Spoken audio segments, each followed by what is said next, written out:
pop-up window, take that information and write down the zone that is given to you where you know you'll find it in case of emergency.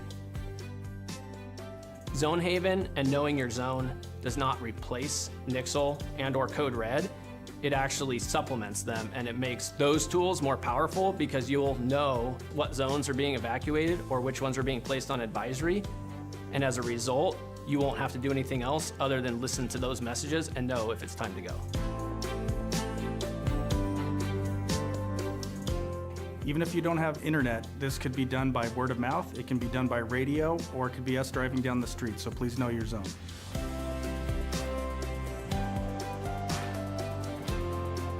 From Truckee to Lake of the Pines, from Chicago Park to Spenceville, every single square mile of Nevada County has a zone. And having a zone that you know for your neighborhood is going to help you save time to be able to evacuate and keep you and your family safe.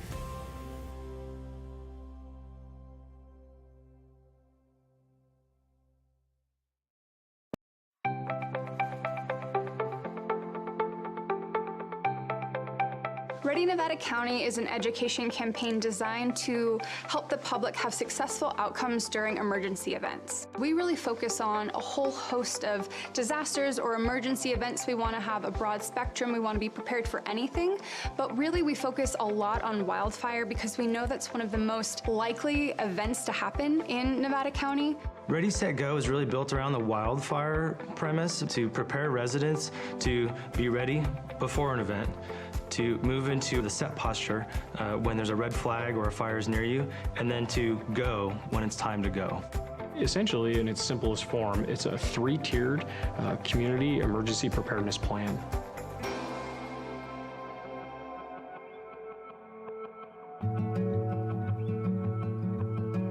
I have lived in this house, which we built, my husband and I, 26 years ago now, actually. We selected the hardy plank, the concrete siding, and also the metal roof. Then when we moved up here and heard about the 49er fire, that's when we started to say, wow, this really is even more important than we first realized. So the 49er fire is one of the most historic fires in Nevada County's history. They figured it changed the laws of the state of California that said this is how you have to protect your home. That came out of Nevada County. Steve Eubanks came from the Fire Safe Council, and the main thing we needed to pay attention to was the ladder fuels. Planting has been removed from the edges of the house so that it does not touch the house. It was an incredible service from the Fire Safe Council to come out and spend a couple of hours going through this property. So the ready phase is when there's no immediate threat to you and your family. This is the time when you should be doing education and planning, whether that be training, educating yourself, or accumulating equipment, hardening your home, creating defensible space. Defensible space is really all about creating a buffer zone between your house and flammable vegetation. We really focus on defensible space around the home, that first 100 feet, but also around the roadway too. Another aspect of the ready phase is hardening the home, and really what that means is making your home more resilient to wildfire. That's going to be putting the fine-grained mesh around the vents of your home so that embers won't get under your house or into the eaves of your house. That's going to be using non-combustible materials on your deck and around your home, so when an ember storm comes through, it's not going to ignite your home itself.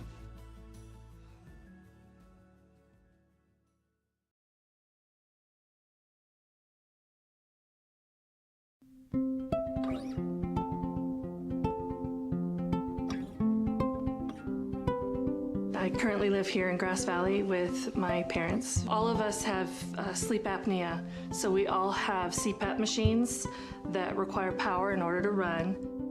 I also use a nebulizer, and that's used to disperse medication that I need to get myself breathing again. When we have safety shutoffs, we have to hook up our equipment to batteries that have inverters. We have a generator that powers some of the things around the house, but then I obtained a pretty substantial battery from Freed, and it was so easy to go through the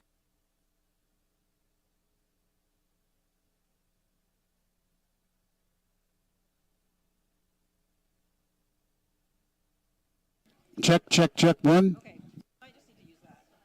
Yeah. That's fine. Oh wait, the podium mic we haven't used yet. I think we're using this, right? This one is quiet. Okay, so that and so we might just go. So you can go ahead and start, and there's 3 seats. Just get, you can go ahead.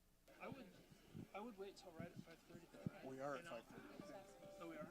And then also, I would ask people to fill the seats in if we can. Okay. Okay. Hey, everybody in the back, can you hear me okay? We've got some seats up in the front.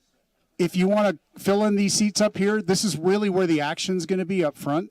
Not much is happening in the back. So don't be shy. Come on up to the front and we'll get going.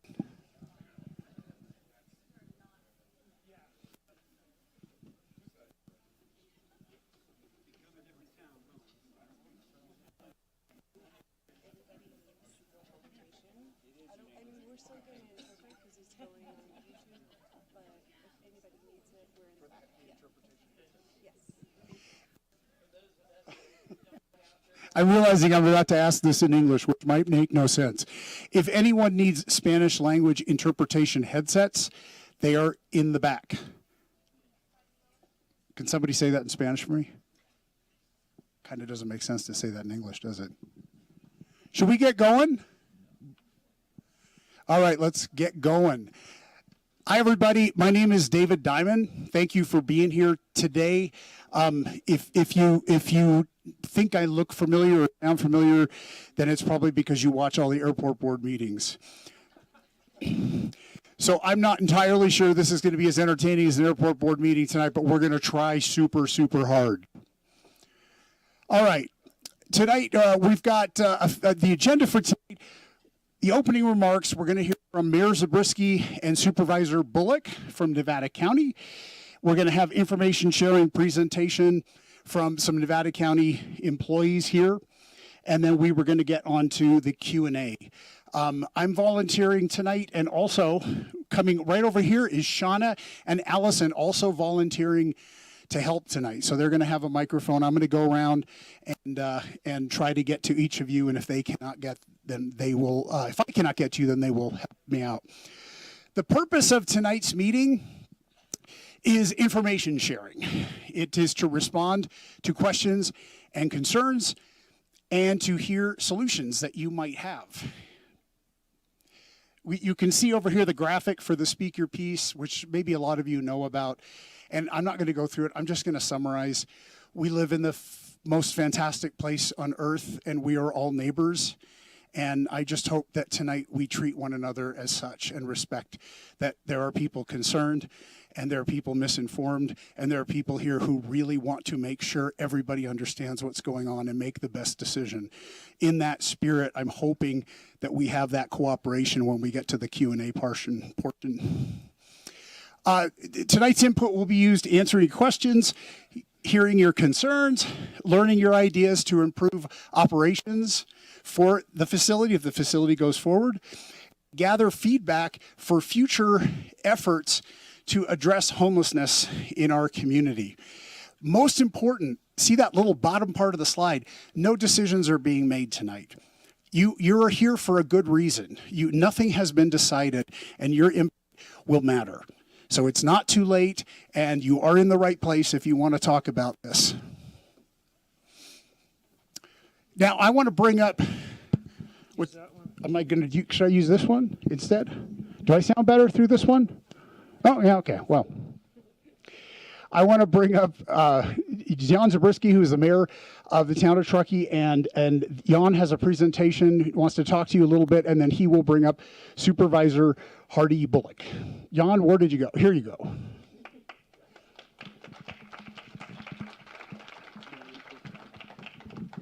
Well, thank you very much for the applause. I hope that doesn't turn into both applause and booing as we proceed through this.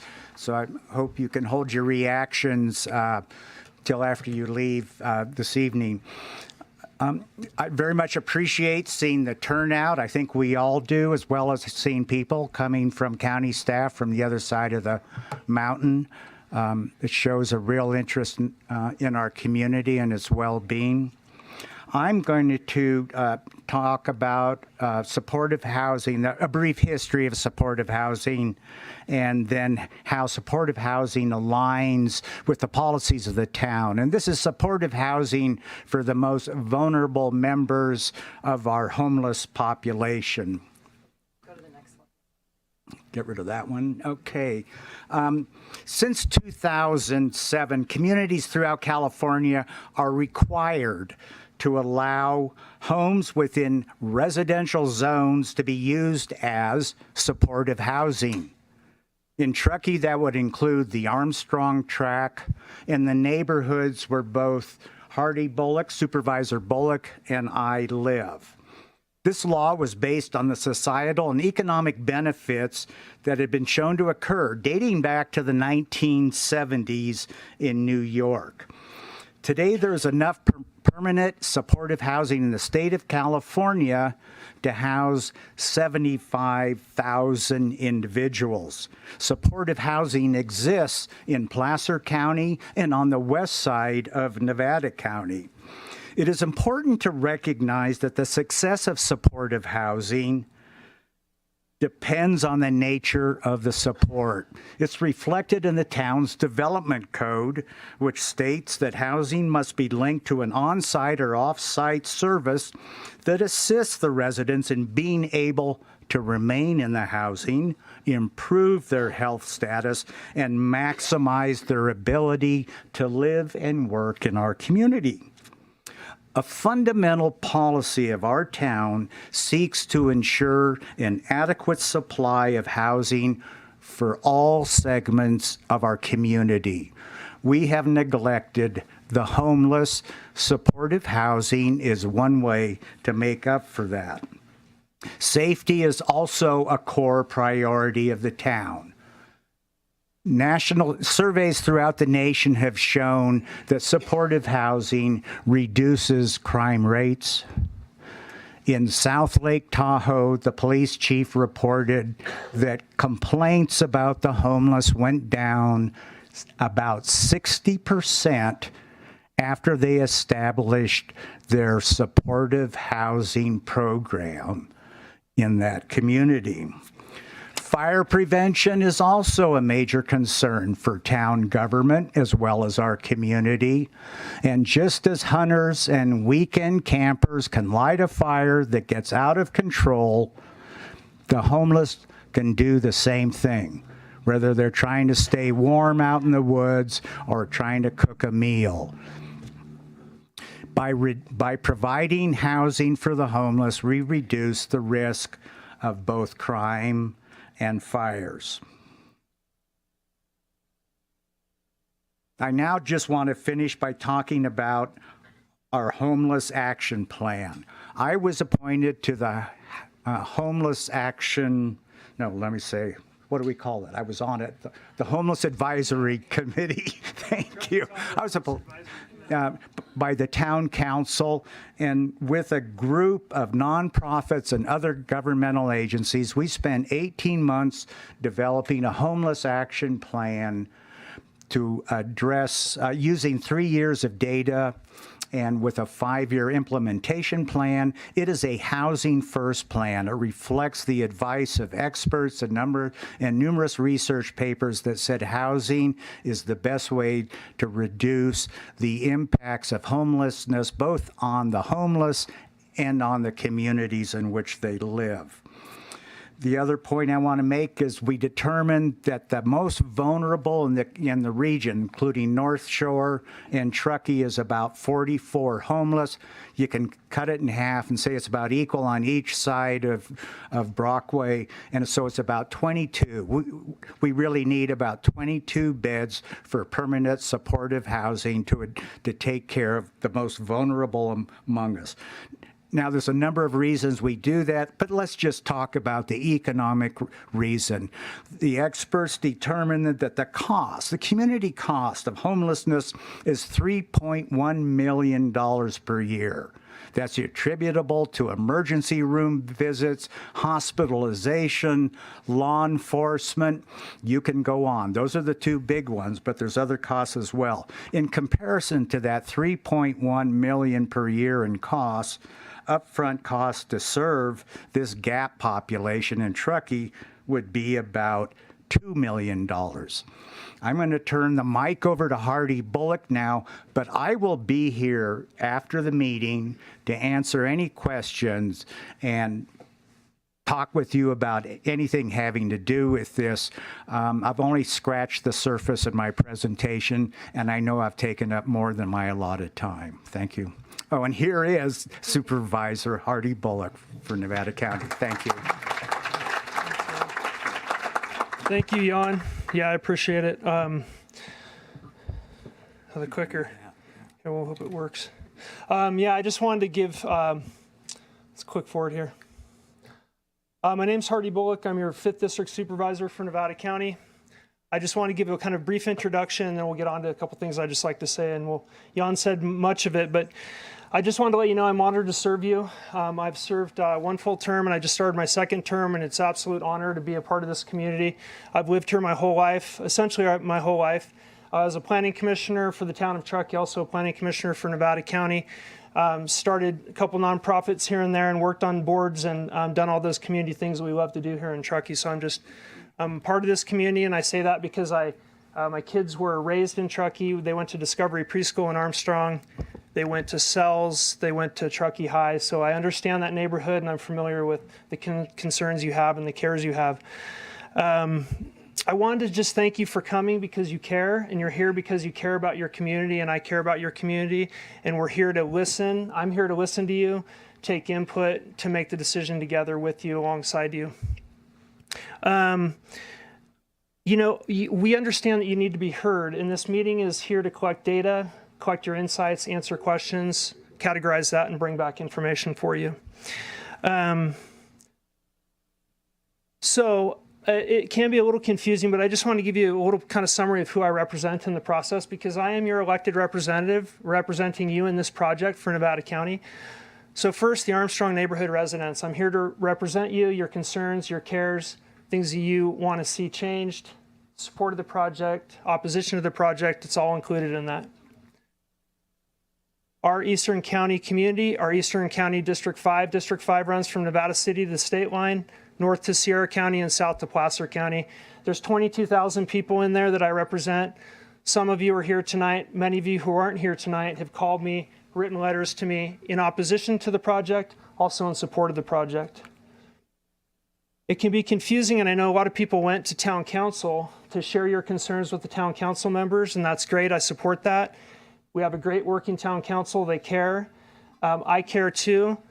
So we share and have joint constituency with the town of Truckee. Again, I represent the people that are here in the room tonight.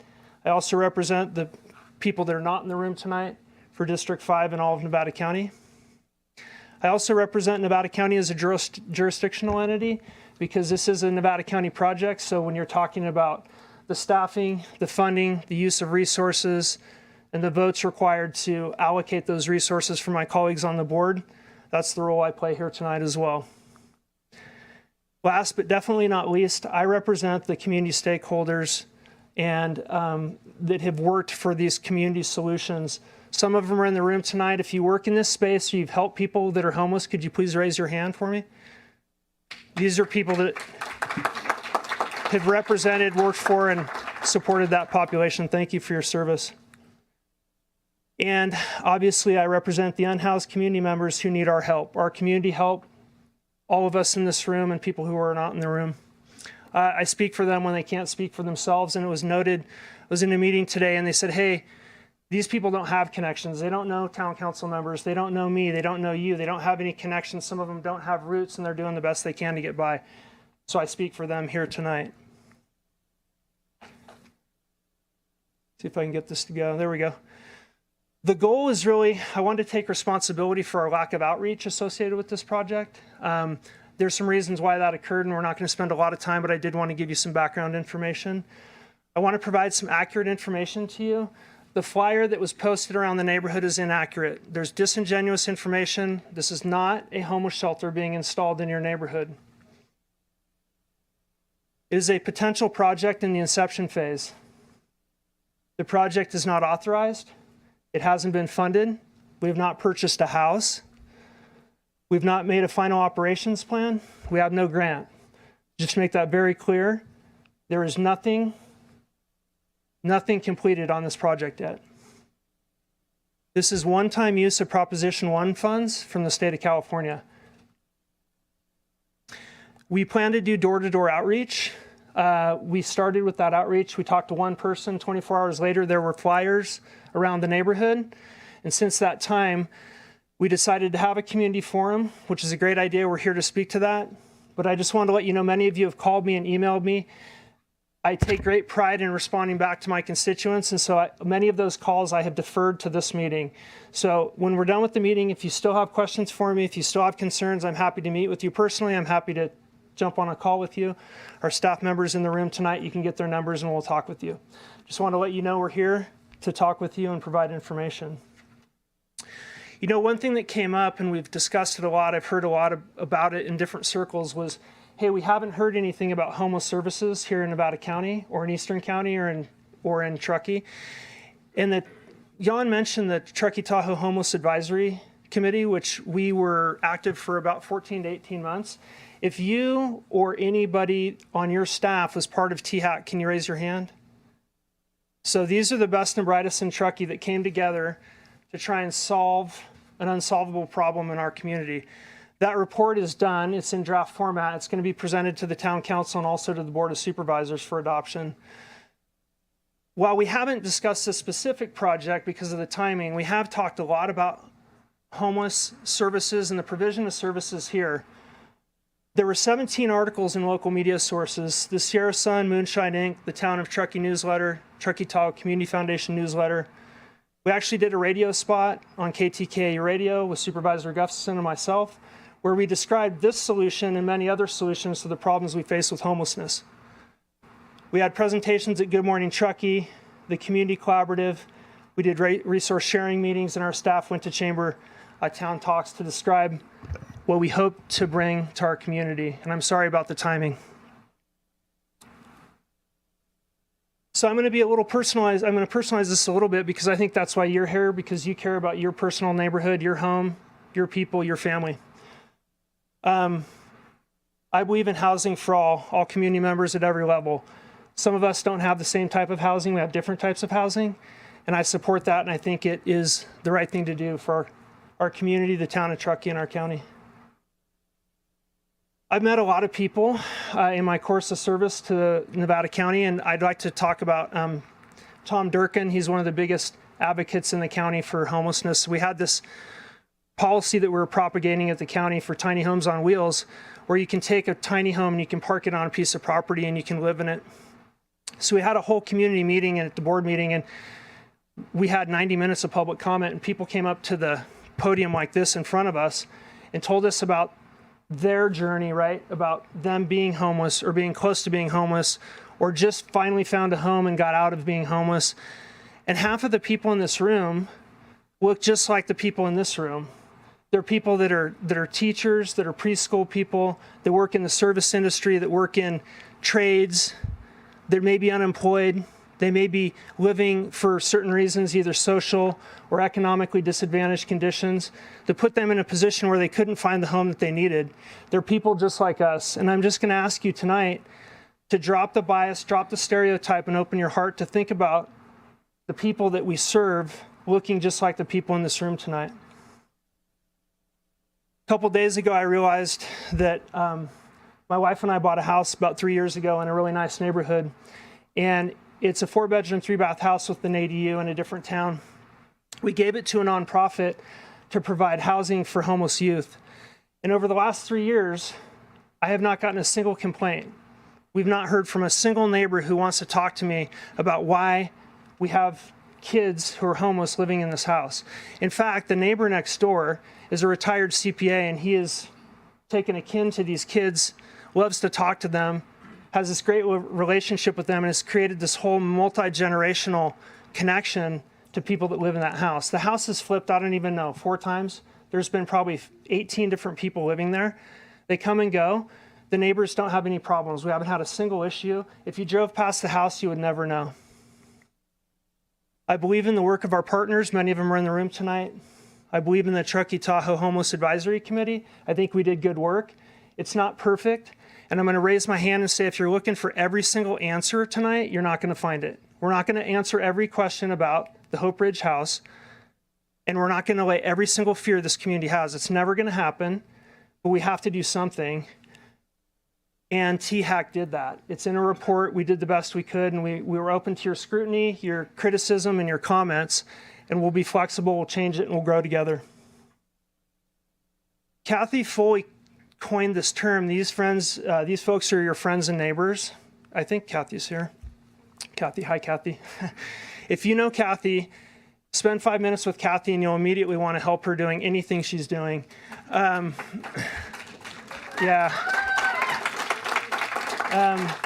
These are people just like us. They're people I grew up with. They're people I know. They're people you know. They're people varying degrees of reasoning why they came into a homeless condition. There's 2 stories actually that have kind of been brought to the surface in the last 48 hours. They're on a piece of paper back there. They're people in our own community telling their story about why they're homeless, and I'd like you to read it before you leave. This is a one-time grant funding opportunity for us. My job is to pull resources into our community and from the state of California and Fed resources. The tightening budget, the restrictions on federal resources, the restrictions on state budgets are real. This is likely the last chance we're going to get, the last shot we're going to get to pull down that state money and bring it back here to Truckee. I'm almost done, but there's some opportunities we have to improve our community. We've talked about some of these. Obviously, the threat of wildfire. The past fire was started by a homeless warming fire, cooking fire. I can't even count the number of fires in Western County that have occurred based on people cooking and staying warm. There is a direct community cost that Jan outlined for us so well. That's police, fire, EMS, the hospital. Every part of our community spends money on this. You may not see the money, but your tax dollars are going to it right this minute. The community character. How do we want Truckee to look and feel? We spend a lot of time talking about the Truckee way, which thank you for reminding me as part of this process. We talk about the community character, and Jan talked about the community values at the town of Truckee. There's a poster over there that talks about the council goals. We have our own objectives at the board. What do we want our community to look like? Do we want to be remembered as a compassionate, empathetic community that helps people? It's got impacts to the town. What's the reputation? What's our reputation worth as a mountain town? We're affluent, we're educated, we're capable. We spend a lot of time in the outdoors and a lot of money recreating and spending time and enjoying ourselves. Can we afford to help 6 people and put them in a house and get them out of the snow? There is a lack of future funding. This is the last opportunity we may have. There's business impacts. I don't know if the Chamber of Commerce is here or Downtown Merchants Association. They're the other people that call me all the time and want to talk about this. They do not want to see it. They don't think it's good for business. That's a condition that's prevalent across all of California. But I ask you, where do people go? If they can't be in the public spaces and they can't be in the business spaces and they can't be in residential areas, they can't live in an industrial complex. What do we as a community intend to do to solve this? Ultimately, it's the human experience. People are going to suffer based on our decisions, and it's a really, really tough decision. I take it very seriously. It's one of many tough decisions that we all make as leaders in the community, but that's the reality of it. People will suffer if we do not take action. And if you read the media or you pick up any publication, you'll see that homelessness is growing. Unfortunately, the inflow of the need is greater than our resources. And you can look at communities like San Francisco or Los Angeles. Unfortunately, the Metroplex areas are highly affected, but there's other places in California that we know that the condition grows and grows. So how do we get through it? We can do it together. I believe we can do it together. CSAC, the California State Association of Counties, I got on a call.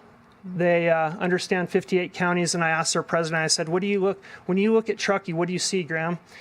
And he said, the only way you're going to solve it is with the town, the county, and your community, period. The only people that have been successful in this space have linked those three things together. These are the partners we need to employ. Sacramento County Mayor Steinberg and Rich Desmond, the chairman of the board. I know Rich really well. They did a great job. They finally came together and solved something. It's not completely solved. It's not perfect. It's not done. It's the human condition. It's the nonlinear human path. It's never going to be perfect, but we can strive to get there. So these are the people that I think we could bring together to solve this problem. I'm going to be here after to answer your questions, and I'm available at any time. My card's on the back. If my mobile number's on there, you can call me or get a hold of me, but I'm going to be here tonight. Thank you.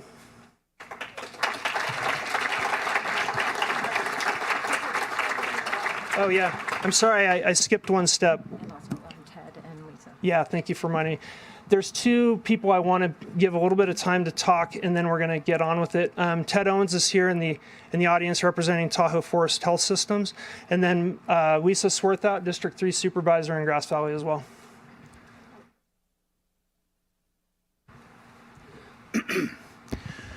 Good evening, everybody. First off, I'm going to introduce myself as representing Tahoe Forest Hospital, but then I have a second part that I'd like to cover. Tahoe Forest, I've represented on the THAC for the last 18 months. I was very honored to do it, and it was a very educational thing, primarily because I had a family member that was unhoused. So I wish I'd known what I learned earlier. It's unfortunate. Sorry.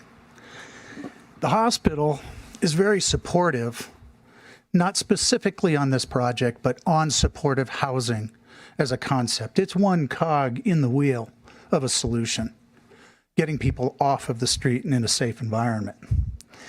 And I'm glad that the hospital was mentioned because the hospital is impacted, as you may know. The hospital will serve anybody that's ill, broken, hurt. We admit and we treat without regard to who they are, their ability to pay, sex, creed, color, doesn't matter. And that's part of our mission, and we're proud to do it. However, if we don't solve this as a community, the hospital is a natural place for people to go. And it's a big challenge if we have people that are looking to the hospital to spend the night, to have a free meal in the emergency department, because it conflicts with the work that is going on very often, especially if they're not emergent. We do it, but it's not the solution. So we do need to look at that very, very carefully. And so I'm going to take my Tahoe Forest hat off for a second, and I want to talk about something that's truly unique. I had Hardy's job, some of you may remember, several years ago. I served 2 terms as District 5 Supervisor.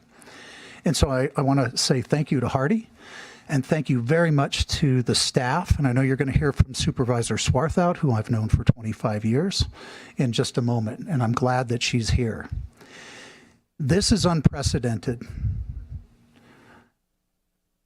Truckee has always had to fight for its fair share. This is an opportunity to achieve fair share, more than fair share. I've not seen Nevada County show up in this way in the 35 years that I've been around, including my time on the board. And so that's why I really do thank you, Hardy, and I thank Lisa for participating tonight.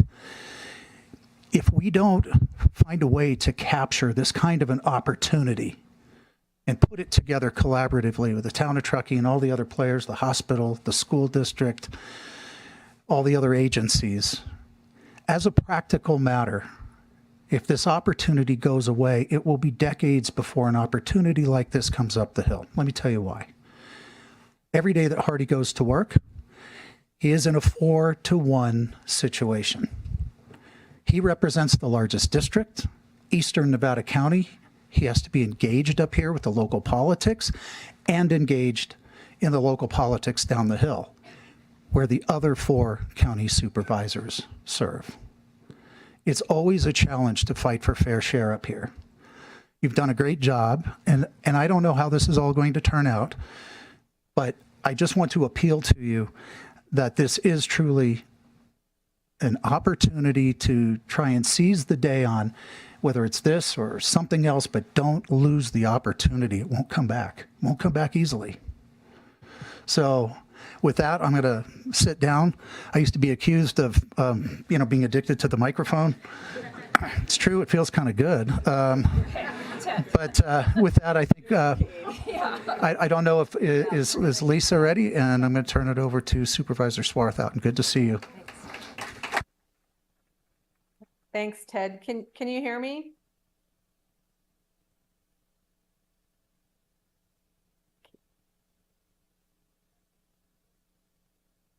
Can you all hear me down there?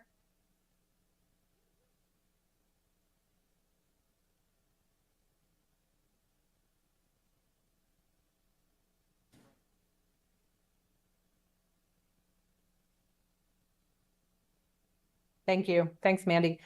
So, so sorry I could not be up there with you all. I'm a flatlander, so I don't drive in the snow. So I appreciate you allowing me the opportunity to speak with you a little bit through the Zoom process. I just want to say that to all the people that are there who are experiencing, unknowns and angst for this process, I've been through it, lived through it, and am very familiar with permanent supportive housing because I actually have dozens of these types of properties and facilities located in my district.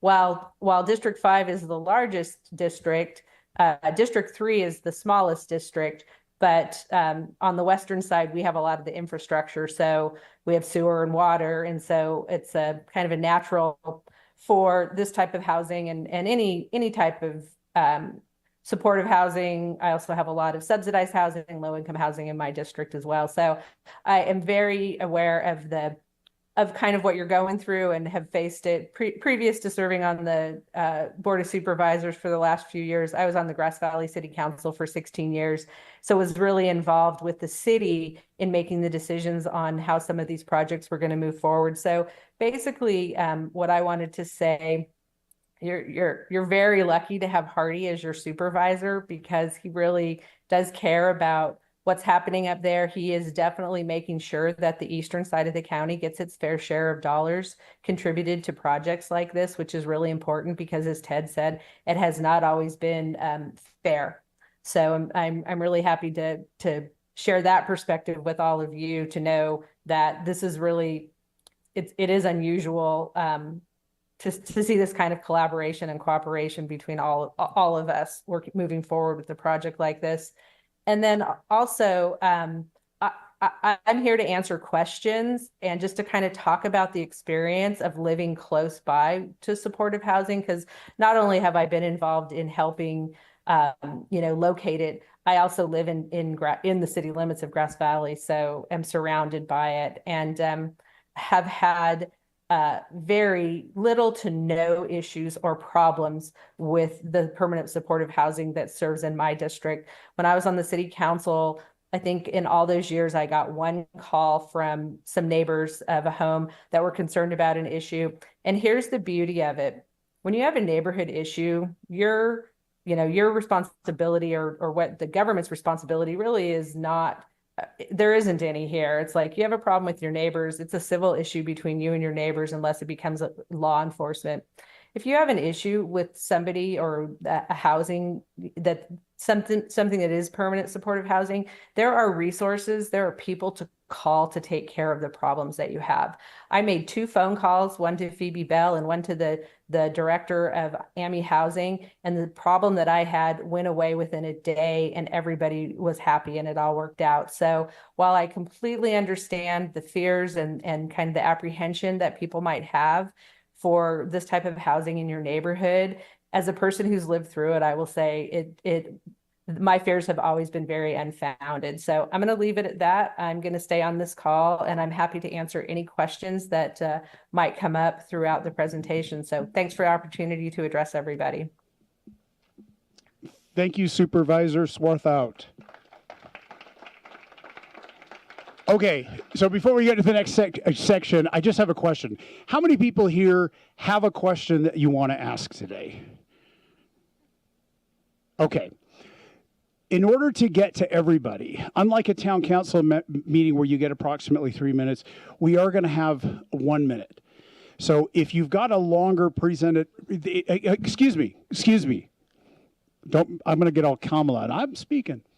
What we want to do, and we're going to try to help this right now, we want to hear from everybody. We're going to hear from Nevada County, 2 people from Nevada County right now. So one of the things I want to do when we get into this, so they make sure that they cover it, is I want to do a really fast lightning round. Show me your hands if you've got a topic you want to make sure that they cover in this next section. What's your topic? I want to know about the potential side of the project, because I have information that's not potential. Potential in what way? Hardy Bullock described it as a potential project. Okay, we want to know about the status of the project and how potential it is. How about just the safety of the neighborhood, the preschools in the neighborhood? Safety of the neighborhood. What neighborhoods are you looking at? Is this going to be in Martis Camp, Tawadonner? Like what? Yeah, what neighborhood? Which neighborhoods are we looking at here? Verifying the supports that the residents will be receiving. Verifying supports for the residents. Follow through. Follow through. I'd like to know if anyone that has supported this project lives in the Armstrong Tract. Okay, anybody supporting this project living in the Armstrong Tract? Let's get a few more. How do you guys make your selection for spending this money on this particular property versus a larger property with more beds in it? How do you guys explain that? Okay, how the selection is made for this property versus another property. Since you know my name, what am I? I'm psychic. My question to Hardy and these boys is they know. We're going to get to the questions. Just topics that you want they want to cover. I want to know how you're going to vet these people if the prison system is releasing on weekends downtown, and it seems like you're going to get a few of these in these institutes. Okay, how we're vetting people for this. Okay, thank you. All right. Couple more up here. The title is Advocates for Mentally Ill. Is mentally illness a requirement for housing? Mental illness, is it a requirement? Eviction criteria. Eviction criteria. Is the library that's going to be abandoned something that they could put this at close to the cop shop, the hospital, and all of that? Okay, do we have other alternatives for the facility? I want to know what the definition of community is, and is Truckee, Grass Valley, Nevada City considered to be one community, or is Truckee separated because of the infrastructure in western versus eastern Nevada County? Okay, how do we define community? I'd like to know what a successful person looks like who lives in this house and what happens to him. Okay, what does a resident look like who lives here? Mine follows up on that. Is this co-ed, and will children be living there? Okay, well, we have children. Is it co-ed? What has happened to our homeless community resources, such as the warming shelters downtown and at the courthouse? Why are those not available anymore? Okay, what has happened to the existing resources? No, we're just as a reminder, this is not your Q&A. We're going to get that, but this is just topics we want to make sure our 2 experts cover in the next section. Do we have a topic that has not been covered yet? How do you define success? How do we Okay, that's define success.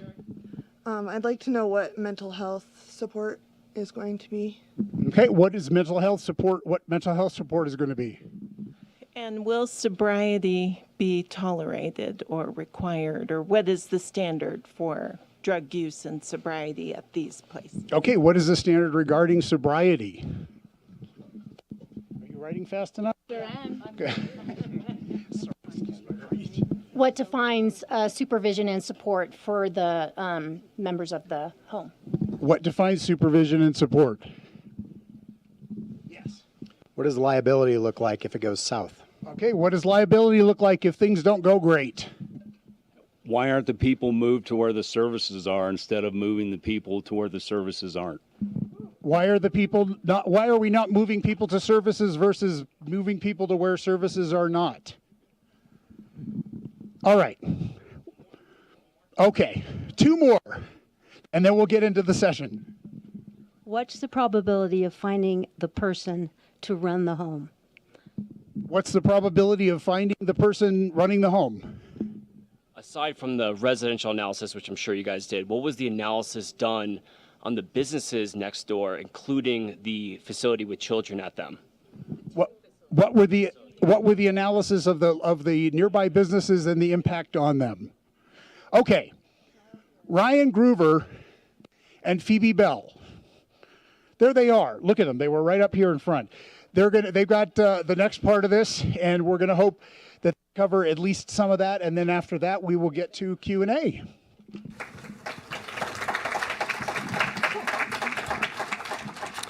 Hi, I'm Ryan Groover. I'm the Health and Human Services Director for Nevada County. Can you hear me? I'm soft-spoken, so let me know if you're not hearing me. And we've got Phoebe Bell, the Behavioral Health Director for Nevada County. And I think a lot of these questions we are going to get to in this presentation. Promise we're not going to linger on these slides because we do want to get to the Q&A section, which I know that's why a lot of you folks are here. So, but we did want to provide a little bit of information that addresses some of these questions before we get into that. So first of all, again, I won't linger here, but want to call out that a lot of people in this room have been working in the homeless space for many years. You know, people may have heard of the point in time count where nationwide people count the homeless and identify how many there are in each community. So in Truckee, that started with specific numbers for Truckee in 2009. People mentioned the warming shelter, why isn't it here anymore? But so we've had a warming shelter. Kathy Foley has been a hero in setting that up. Day services came to Truckee. During COVID, it moved to the Vets Hall. And then very recently in 2024, we had the first edition of permanent supportive housing in Brown Bear Studios in Kings Beach. And then as was referenced by both Hardy and Jan, the first regional vision for homeless services in the TTHAC plan came out just recently this year. So that's dynamic and has changed. So the warming shelter and the day services lost their location. They're no longer able to be operated at the Church of the Mountains. They also lost the operator. North Tahoe Truckee Homeless Services is no longer able to operate a winter shelter. So those great things happened and no longer are available in Truckee. To put a little finer point on the TTHAC plan, the regional action plan, so in answer to what is the community, we recognize that Truckee is not part of the community of Grass Valley and Nevada County, that it's a Tahoe Truckee community.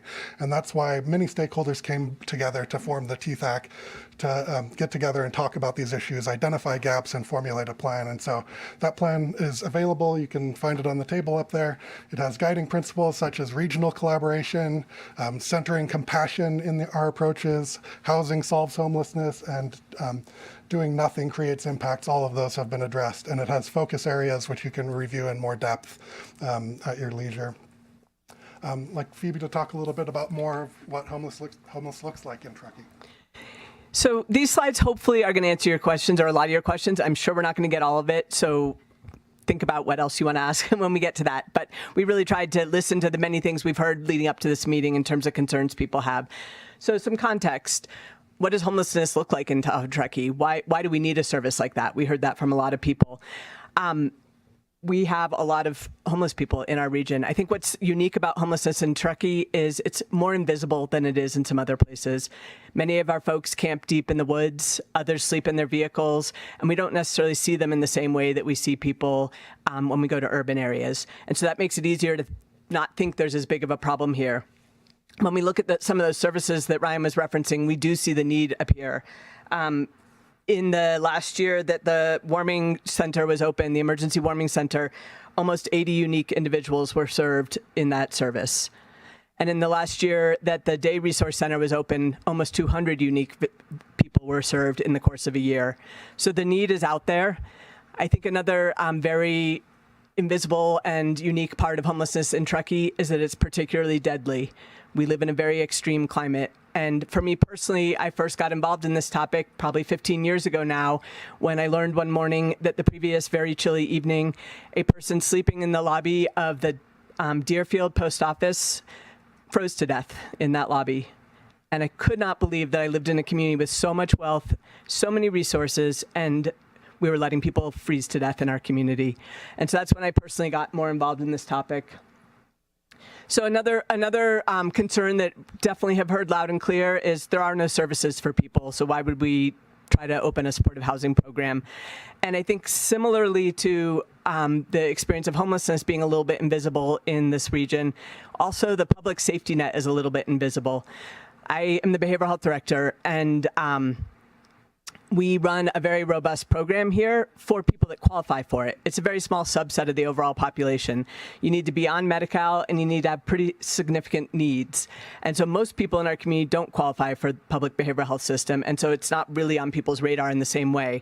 But here's what we do have. We have a psychiatrist 1 day a week.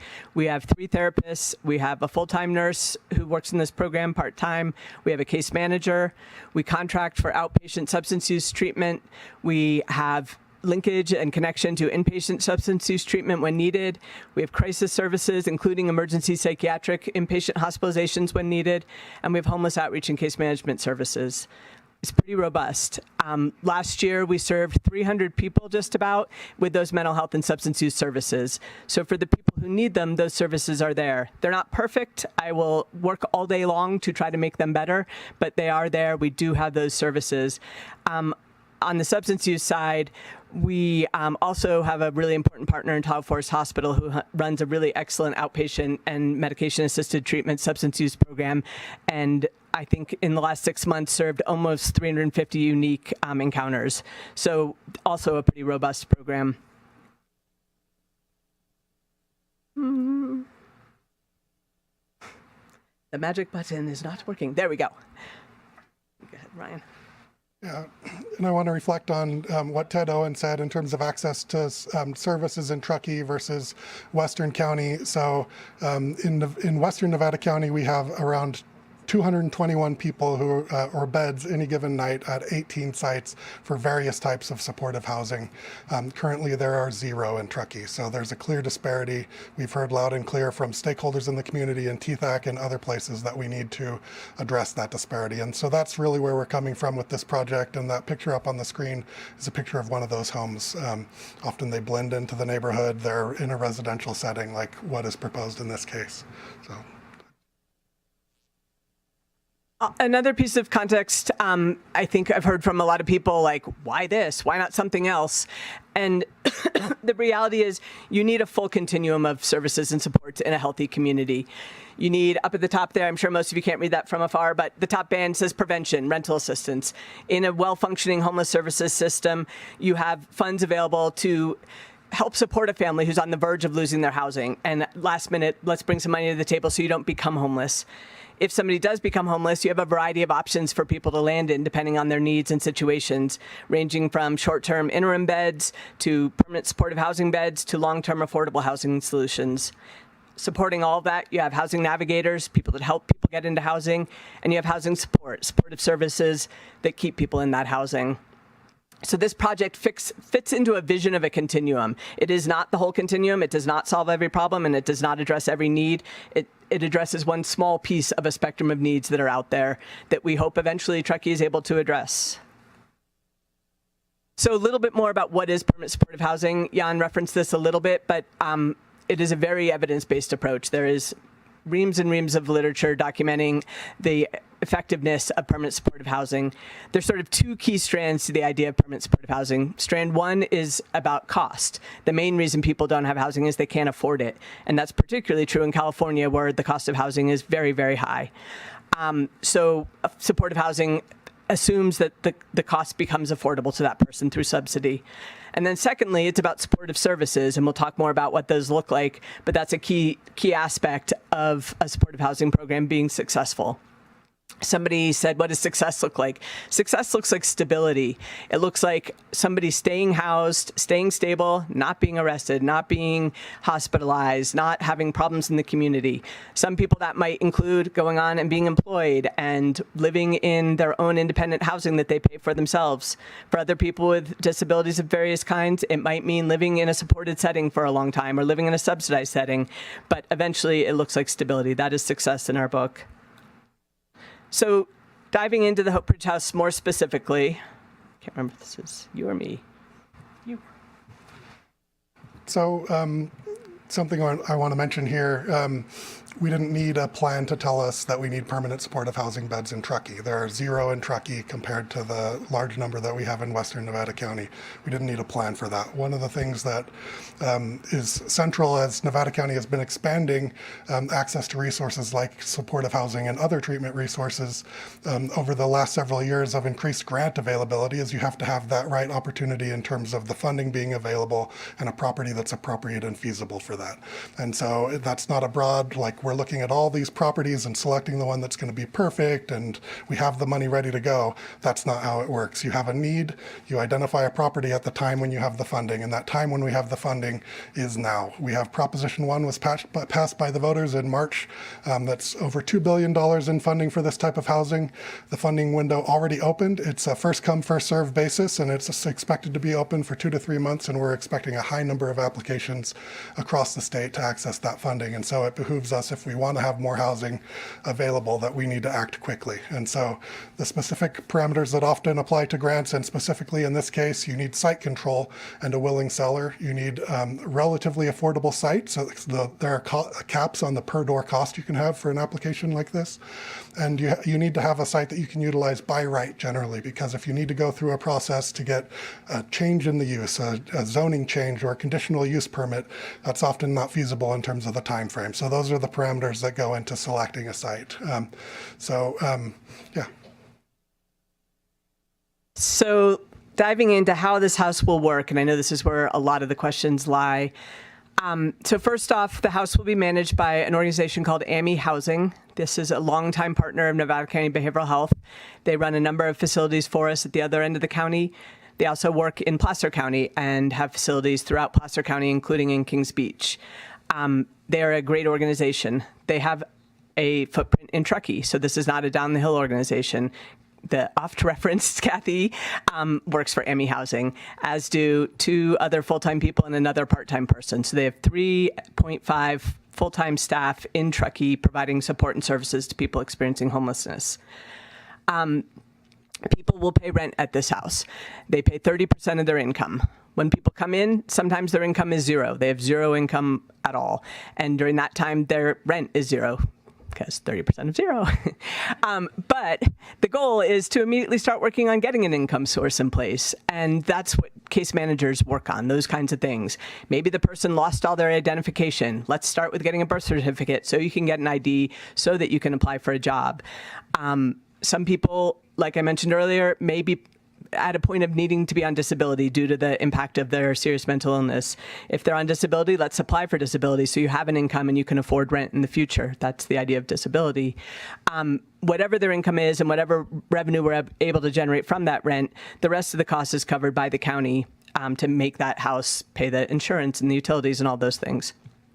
Probably the thing that people have been most concerned about is supportive services. What does that look like? What are we going to offer? How are we going to make sure that people get the support they need? And that's critical. I want to be super clear. Like, I care deeply, as a longtime Truckee resident, I care deeply about this house working in our neighborhoods, but I also care deeply about this house working for the people who stay there. And setting people up for failure is not something I'm interested in. We're not going to put people into a house and not give them the support and services they need to be successful. And so we have that team of AMI staff, those 3.5 people who are available business hours, and their job is to go in and meet with everybody and work on individual case plans. What are you trying to get to? What do we need to do? What are the action steps to get there? That's what case management really is, working on all those pieces of life, from identification to relearning how to shop and cook or whatever it may be that helps somebody be successful living inside. One of the jobs of the case manager is to link them to treatment services if they need that. And so that list of services we talked about earlier, that's what's available to these folks. Do you need psychiatry? Do you need substance use treatment? Maybe you need some time in inpatient somewhere before you come back to this house. Those are all things that case management team works on.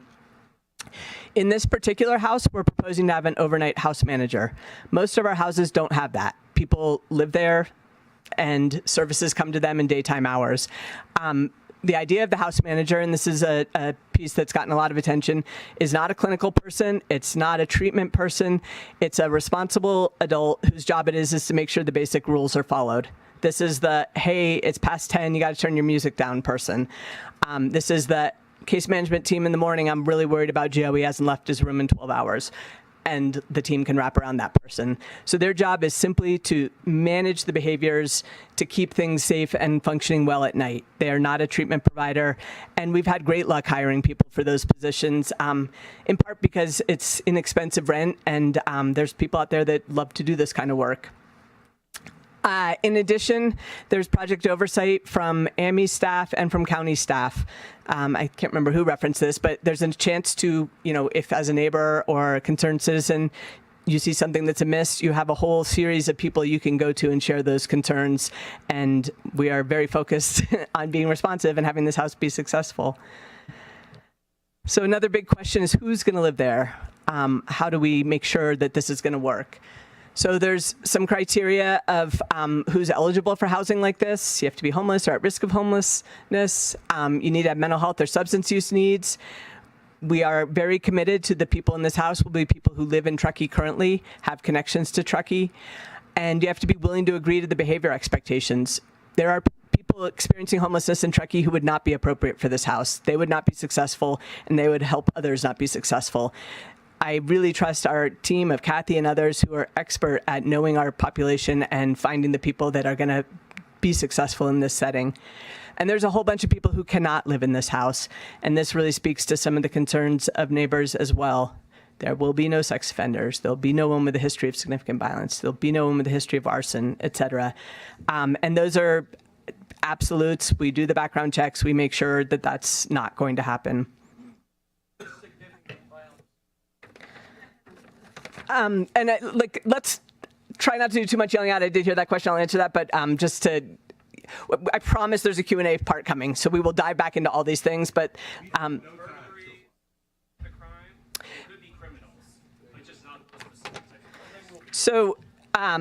people can commit misdemeanors, things that are like drunk in public or loitering or all kinds of small crimes. Those are things that have happened, and when you live unhoused, they happen often.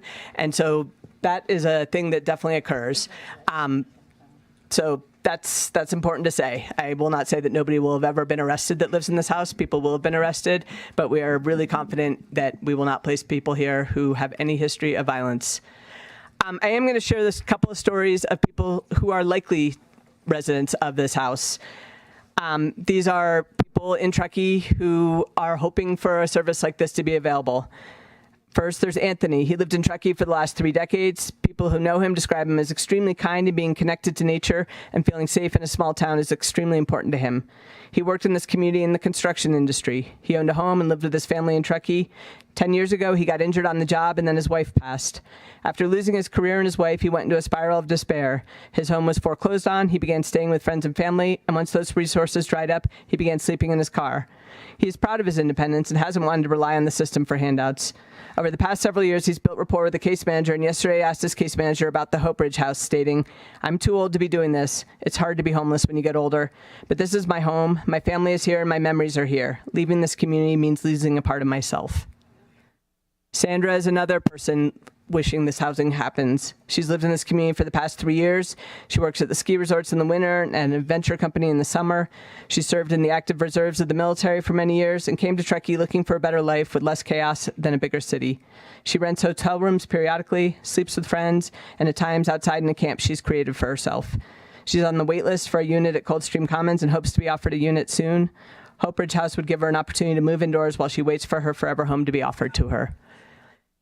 These are real people with real lives. They are not, and I guess I also want to say there's a very emotional piece to this, which I understand. Fear is really easy to feel when we're faced with something new or something we don't know. I work with these folks all day, every day. This is a population of human beings who are somebody's brother, sister, child, mother, father. They are human beings who have come upon rough times for a variety of reasons, and we so often see incredible stories of recovery and redemption, of people getting stable in a house and then being able to pull all the other pieces back together again. I know it's hard to feel that when you don't know that, and I understand the fear, I really do, but it's important to say that piece of the picture. There's going to be rules at this house, and I think that's important to know too. There's certain rules that are absolutes, and if those rules are broken, people will lose their housing. their lease will be terminated immediately. And then there's other rules that are more like, okay, we got to work on that. That's not acceptable. And we will work on those things slowly. But at the end of the day, if somebody's not being successful in this housing, we will evict them from the housing. So specifically what happens if somebody breaks the rules? People have rights as tenants, and that's important to note. We can't just evict people right now with nothing.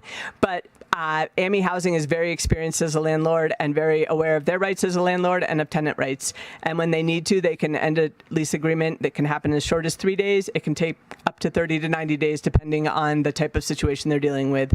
But they are very effective at it. Often, too, we're looking for treatment interventions if somebody's having a hard time in their housing. Sometimes we may hospitalize somebody for a while, or we may take them to inpatient care of some kind. So those are various strategies that are used when somebody's not doing well in housing. And then lastly, if there are problems, again, you've heard this a few times now, but there'll be a lot of people you can contact. We are open to all kinds of ways of trying to help the neighborhood feel more confident, including weekly meetings to discuss any issues that come up, certainly phone numbers, etc. Turn back to you. Yeah, and we're almost done. This is the last slide.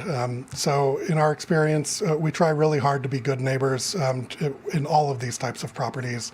The homes are among the best kept in the neighborhood. People in those homes typically do really well. As Phoebe was talking about earlier, the success of permanent supportive housing is a reality that we experience in the houses we operate down the hill. Complaints and concerns are really minimal. You saw those 221 units. I've gotten almost no complaints about permanent supportive housing in my time in this position. We were going to show a video. It's a great video. We're going to skip that so that we can get to Q&A, but we'll find a way to get that video out so that folks can see it. So we're done with the presentation and ready for the Q&A. All right, thank you.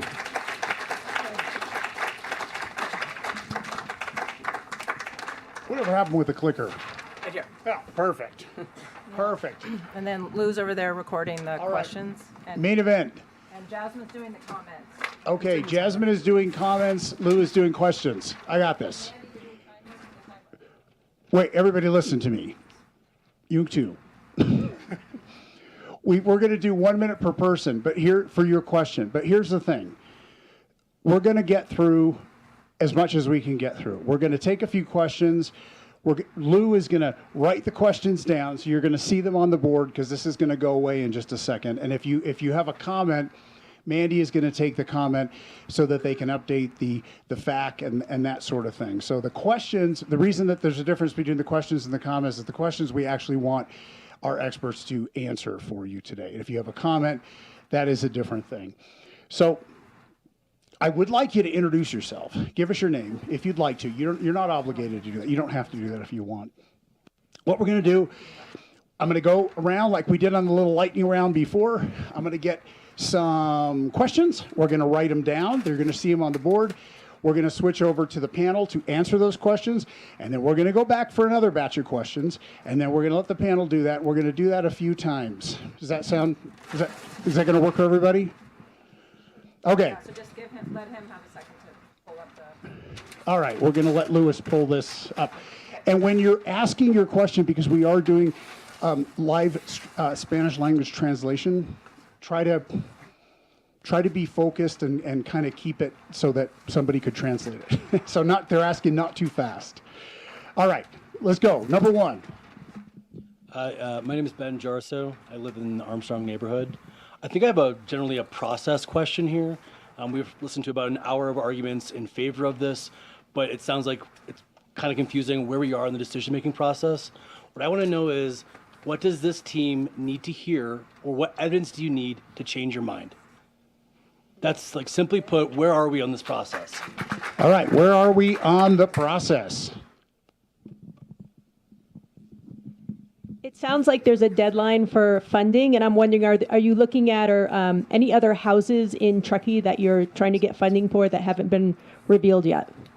All right. Considering the deadline, are we considering any other properties here in Truckee? It sounds like this is about taking advantage of money in Prop 1. I want to know what kind of incentive monetary incentive the town of Truckee is getting with this. Okay. What monetary incentive is the town of Truckee getting? My name's Mary Brolio, and I have a two-part question. So Supervisor Bullock, you described this as a potential project with no authorization and no funding. But there was a closed-door session for real property negotiation with the Board of Supervisors on September 24th. And there's a lease agreement with the homeowner that went into effect on December 10th.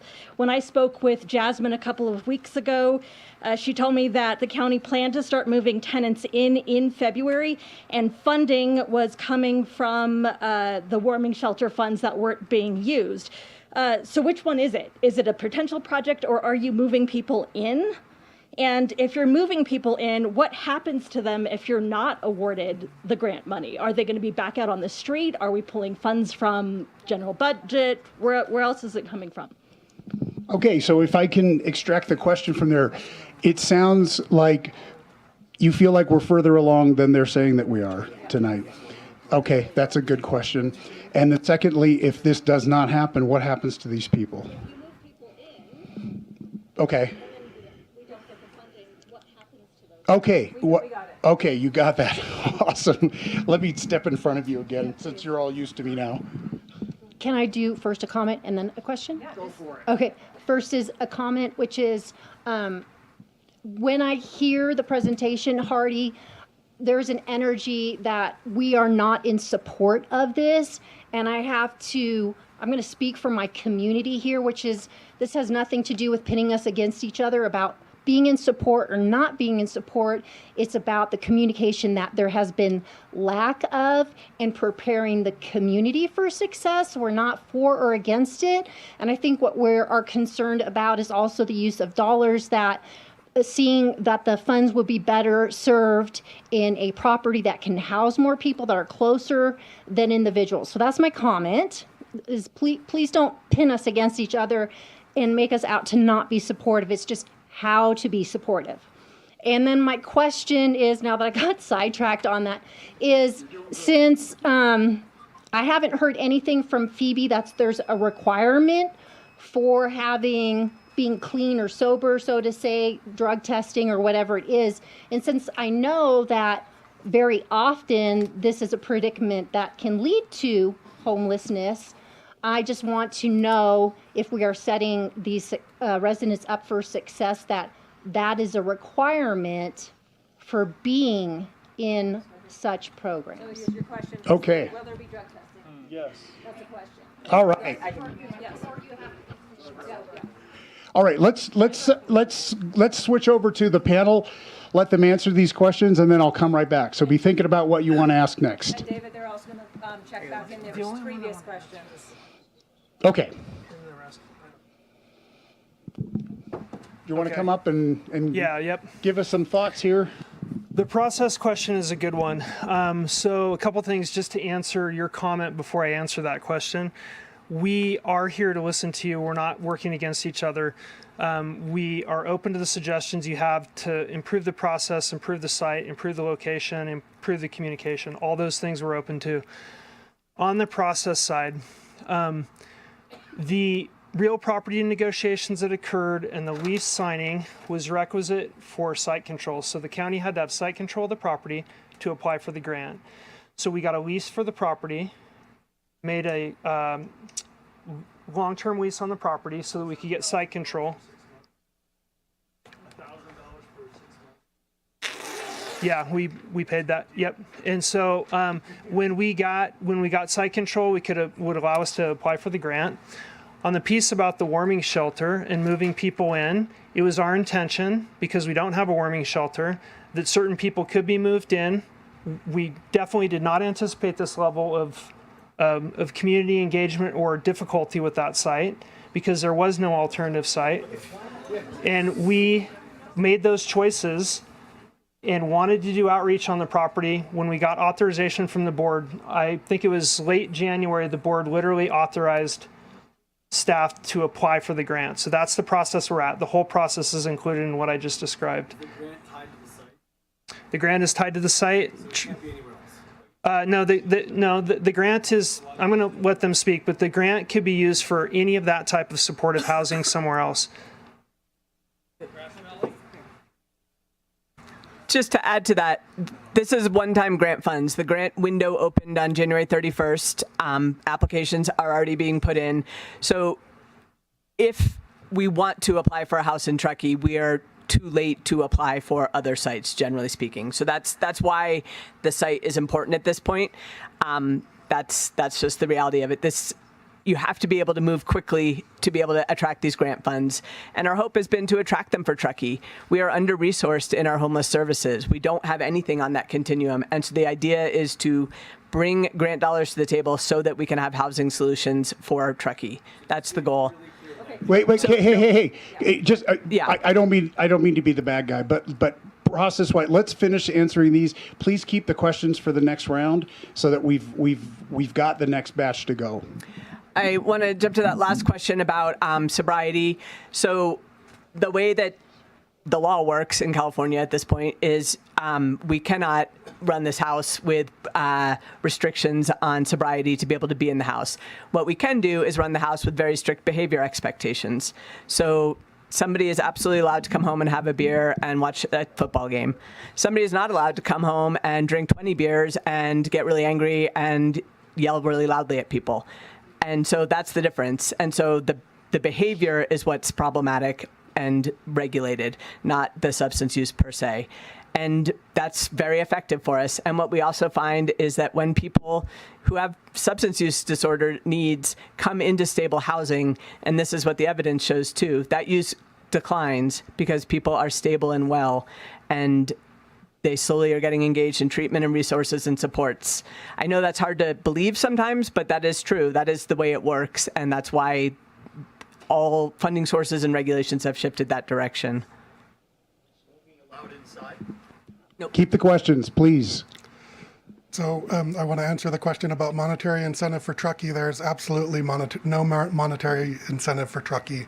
Grant funds would go to the county, and those grant funds would be used to purchase the home. So there's not an additional amount that goes to incentivize anything else.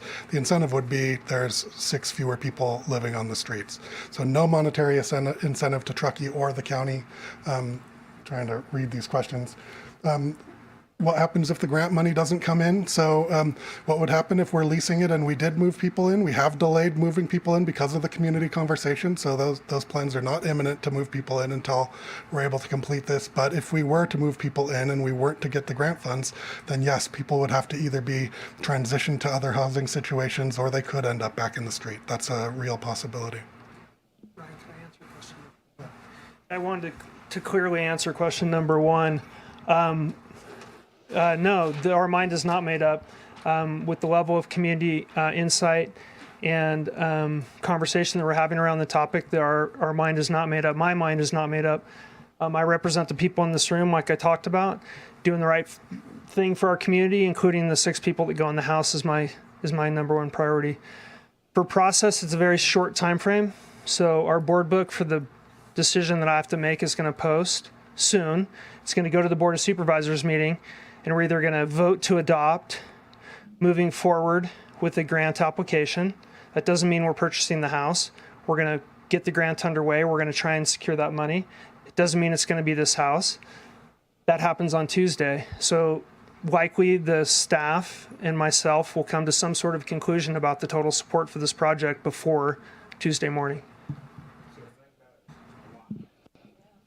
We're putting the questions that we're asking in that lightning round up on the board for these guys as well. Okay, Yes. so moving on to the next one.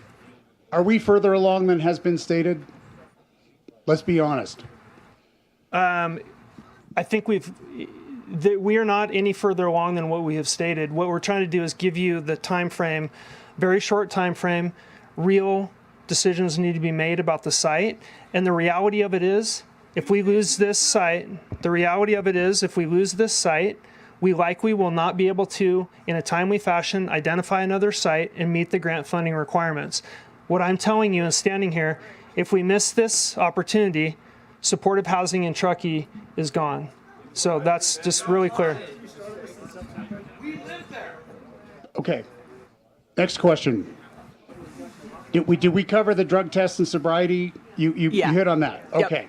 Is smoking allowed inside the house? No, it is not. And just to jump into a couple others, it can be a co-ed house. There will not be children living there. Again, safety of everybody, residents, neighbors is our top priority when we think about who's a good fit for a house like this.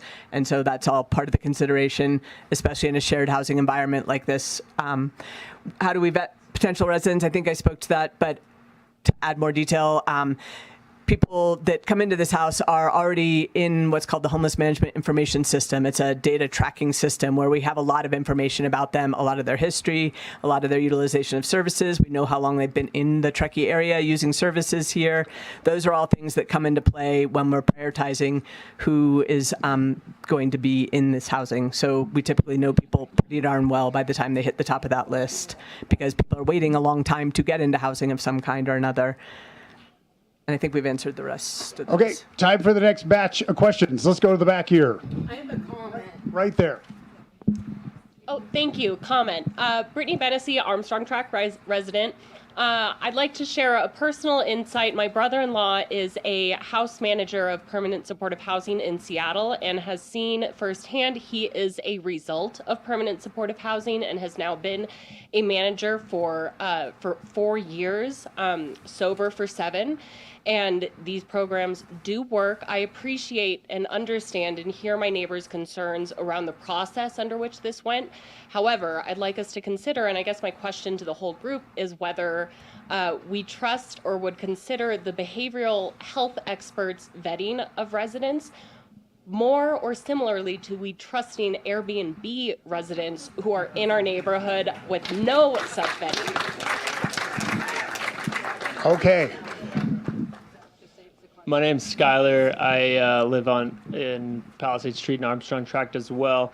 I just wanted to say, kind of as a comment, I've worked for a long time in emergency departments, and this issue is something that I'm very familiar with. And so, if you don't experience working with the homeless population often, it is a real issue. I think a lot of us saw it when we saw Safeway almost burning down, and so I think that I just want to offer, somebody who lives in the neighborhood, very much in support of this, Hardy, and thank you all for the work you're doing. And is there anything else as residents that we can do to help you out in advancing this project? I don't have a question. We're also residents of the Armstrong Tract, live on Sierra Drive, and since you said your mind isn't made up, we are in support of this project. That's why we're here. Okay, support. Question here. I also just wanted to express support. I do not live in Armstrong Tract. I live in Tahoe Donner, but I have a child who goes to Discovery right next door, and I think this is a really important project that I would love to see happen.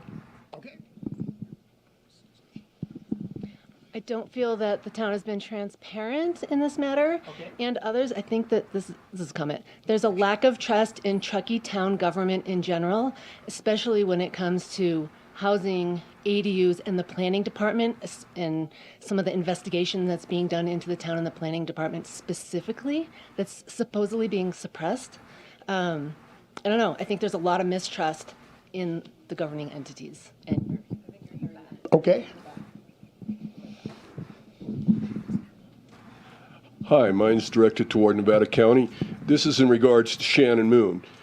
Hardy, how are you going to guarantee the people in this neighborhood that these people are vetted, and I mean vetted? And I've been here a long time, and I've seen prisoners dropped off downtown that have roamed all over here. This was the thing with the homeless shelters downtown. They were getting people out of prisons down in the church, going into the school across the street. And that's why they got thrown out of that church downtown. They tried to also go up to the Vets Hall, and they got thrown out of there by the Truckee Donner PUD board. So I want to know who's going to vet these people? I don't trust the homeless people who work there. I mean, you got to have hardcore investigators, law enforcement, to make sure you got somebody that's not hiding something. Thank you. Okay. Just a quick question. If this all does go through, Brody Dwyer, certified Medi-Cal peer support specialist in support of this project, made some dear friends with the underhoused and homeless population in Truckee, experienced homelessness myself, became a camp host, so I had a place to live in the summer, okay? But I'm still here because of programs and work like what Kathy's done. So that's the comment there. But my question is, if this all does go through, what is the sustainability for the future? Because the grant funds do run out. So what is the sustainability beyond the grant? Thank you. Awesome. Hey, my name's Sarah. I have a couple questions. So my understanding of California Fair Housing Law says you can't restrict housing placements to locals, that you have to give equal opportunity to anyone who applies. So I understand the intention and like the good intentions of placing someone from our community, but what is actually to stop AMI Housing, whether it's in the initial placements or down the road, from bringing people up from West County, from Auburn, et cetera? I mean, that's people with high service needs coming to an area with very low service needs. Then we can't even service the people that are here already. My other question, sorry, my voice is shaking, I'm nervous. Where is the case management going to come from? Honestly, Nevada County can barely staff our mental health crisis services at the hospital. Like, where are these case managers that are going to be on site every day? Where are they going to come from? Are they coming up the hill? Are they actually going to be on site? Are they just going to check in and be on call? My name's Matt. Quick comment. I'm a combat veteran. I've seen quite a bit. And I would ask that those who are in favor of this kind of stop with the sort of shaming component. This really has nothing to do with our level of care for homeless people. Okay, we are homeowners, we're landowners, and we have legitimate concerns. So I would ask for the rest of this process that piece of this kind of be removed from this, okay? My question is, what was the selection process like? I have managed projects for many companies for a lot of years, a lot of dollars. You don't just make one choice. You don't just walk around. There's tons of houses for sale. There's tons of buildings for sale. We're people who own multifamily homes offered an opportunity to say, my building might be a great one. I would like to take advantage of this. Can you please tell us about how you decided this home and no other homes? Thank you. Thanks for your service, Matt. Hey, this young lady's been waiting. I'll get over there. Hi, my name is Melissa, and I'm in support of I do not live in Armstrong Tract. I have a lot of experience with seeing what Kathy Foley and the group has done with people who live here. You can't ship them out here. They've lived here for many, many years. They're good people. I've spent the night with them many times, and I 100% never felt afraid, and I trust that Kathy Foley and the county and all the people who have been working on this will do a good job. I don't have a question. Okay, thanks. All right, I'm going to go over here so that we don't have violence breaking out. Yes. My name is Carol Frums, and I'm a retired realtor for over 30 years in the North Tahoe and Truckee areas. Let me put my glasses on. And I'm aware that this facility in a high-density residential neighborhood might be a disclosure item. The real estate agents are, if someone that lives in the vicinity of this home is looking to sell that home, the agent's going to provide them with disclosure forms to fill out. So I'm just wondering, once a seller discloses that this facility is in the near vicinity of this house, how could that affect property values? I know if two homes were for sale that were very similar, one had this next door in the vicinity and one didn't, a buyer might choose either one way or the other. But I'm just saying this could affect property values. Just any thoughts on that? Okay. One more? One more and then go to the... Hi, I have a comment. My name's Shelley Crawford. I've lived in Nevada County my entire life. I understand people are fearful, but you have to realize I was homeless. My husband was homeless. We were lucky enough to get housing. And if it wasn't for transitional housing, we wouldn't be housed. And I have personally met every single homeless person in Nevada County, Grass Valley, Nevada City, and Truckee. And my husband and I go out and do what we can to help them, whether it be warm socks or food. You know, these people are human beings. That's what everybody's missing here.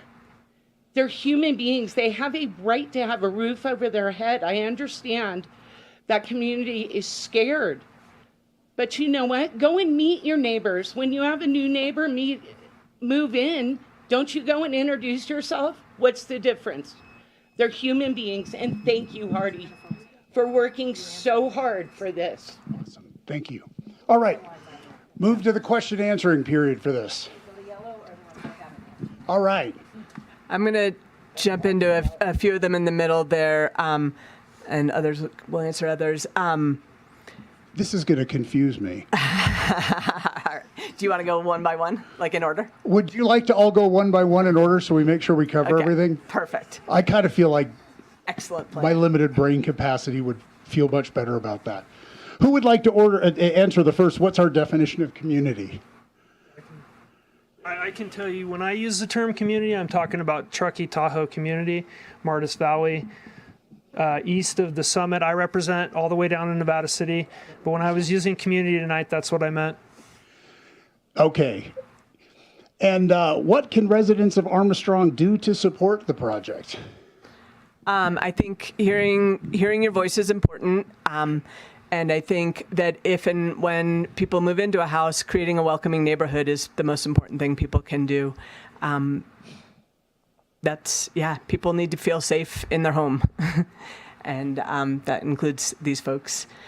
I think in terms of vetting residents, I think I spoke to that a fair bit. And this actually relates also to the Truckee residents piece. Permanent supportive housing is different in that we work through what's called the Homeless Management Information System that I referred to earlier. And we're required to use sort of a prioritization process of who gets into housing because so many people don't have housing and need it. And that in that process, you can do things like create a project that's Truckee only. And so this project would be available only to Truckee people. I know there's a lot of confusion around that because we had the Artist Lofts housing project and Coldstream Commons housing project. Both those are different funding sources. That's HUD voucher funding. And so people with HUD vouchers can go anywhere that a HUD voucher is taken. And that's a different process. And so this is separate from that. This will be 100% people who have Truckee connection and roots, are living here, have reason to be here. The on-site case managers, that's, again, that AMI staff, the 3.5 full-time employees that currently work for AMI in Truckee. That's the housing support during the daytime hours. They are folks with a lot of experience working with people with homelessness and are very good at their jobs. And then I'm going to let you guys talk about. We skipped a couple. Did I? I'll just mention on sustainability, and I'll turn it back to you for part of it, but this is a grant to purchase the home. It's not the grant to operate the home. And so a lot of permanent supportive housing is a lease situation where part of the costs of operation are paying that lease. So being able to own the home does mean that it's more sustainable in terms of the ongoing operations, because then all funding can go towards that staffing and making sure it's a stable environment. And part of Proposition 1, where the capital funding comes from, also requires a redetermination of how Mental Health Services Act funds are used. That's a little bit of inside baseball, but a percentage of that funding has to be used for housing. And so there's going to be money from the county that's available to pay for housing for people. And so there is capacity on an ongoing basis to expand the ongoing cost of housing in addition to the capital costs that would be paid by this grant. I don't know if that makes sense. So what about the selection process for the property itself? Yeah, go ahead. Yeah, as I went through very, very briefly in the slide, we have to have that right combination of a property that's going to be feasible. It's in the right price range. It's zoned appropriately. It doesn't need extensive remodels. It doesn't have people in it that have to be relocated. Those are a lot of the factors that go into selecting a property. And then there has to be the timing of the grant available. And so a number of properties were considered as part of this that didn't meet those criteria. They were not zoned correctly. They were in a commercial area. This is a residence, so it's in a residential zoning area without changing the land use through zoning or conditional permit. It doesn't need extensive remodels. It doesn't have people that we have to then pay to put into other places because they're already residing there. So those are some of the factors. Numerous other properties did come up through the process, but this is the one that had the right combination of price and those other factors that were mentioned. We can wait until we get to the next question and answer. Okay. You're my first question when we get to the next round. One thing. What about the property values? Do we have any, like for the other houses that or the other areas you've done this in? What impact or disclosures are required from realtors? I'll let our team answer that, but I wanted to talk a little bit just briefly about the location. Everybody talks about why here, why not somewhere else. There is no good spot. We've not found one. When I got involved in this 4 years ago, the first thing I asked for was a site assessment to identify potential sites for warming shelters. That was our focus. That includes supportive housing and others. And if you tell me 10 locations you think are great, I'll tell you the 10 people that told me no, the 10 people that fought against me, and the 10 reasons why they gave me that would never and could never work there. I'm not saying that this is the perfect site. I'm telling you there is no perfect site. That's done. There is no perfect site. And I'm just telling you that because that's the truth. And when we're done with this conversation, if we try and cite a warming shelter or day orientation services or anything else to help this population, we are going to get massive pushback. Every site is going to be a failure. Every site is going to have liability associated with it. It's a condition of picking the characteristics that can work for a population that works there, and we support them to do that. I just wanted to mention that if you've been involved in any of these discussions, and everybody on THAC understands what I'm talking about, every single conversation is about the site and where it is and why it's not good there.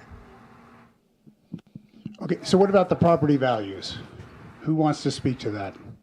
So I feel like we need to research the disclosure issue, and we will do that. What I do know is, as you probably saw from those pictures, these properties don't devalue neighborhoods. They tend to actually increase values. Often they're truly well kept, no issues, no law enforcement responses. We can't all say that about every house in our neighborhood, or maybe even some of the houses we live in. So we keep them to really high standards, and we believe that they've been a positive addition to the neighborhoods they're in. Okay, next round. I promised you. And this battery's dying, so bear with me. David, here's the other one. Okay, perfect. Let me get the question, and then I'll get that. So when I first learned about this, I called Amy. They've never returned my phone call, so that was this conversation with her. And she informed me that she was really good friends with my neighbor, Craig. And when I watched Craig's house trying to sell all summer, he had it listed high. It wasn't selling. It didn't sell. I think Carol told me the exact stuff, the way it worked out, but it didn't sell. And then he found his friend to help purchase it. He now lives in Alta, and we get to be the neighbors of these people. And I love these people. I've got friends, well, family members who've used one. One was successful, the other's dead. So that's 50%. Okay. JD. I'm JD. I live in the Armstrong tract. I'm the whistleblower.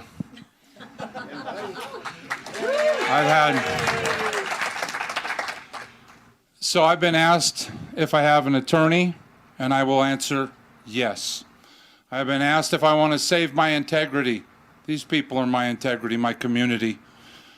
I told what I was told. Why is Jasmine not speaking? She's the director. She's running the program. Since all of our conversations from the very beginning, you have protected Jasmine and surrounded her and not let her speak.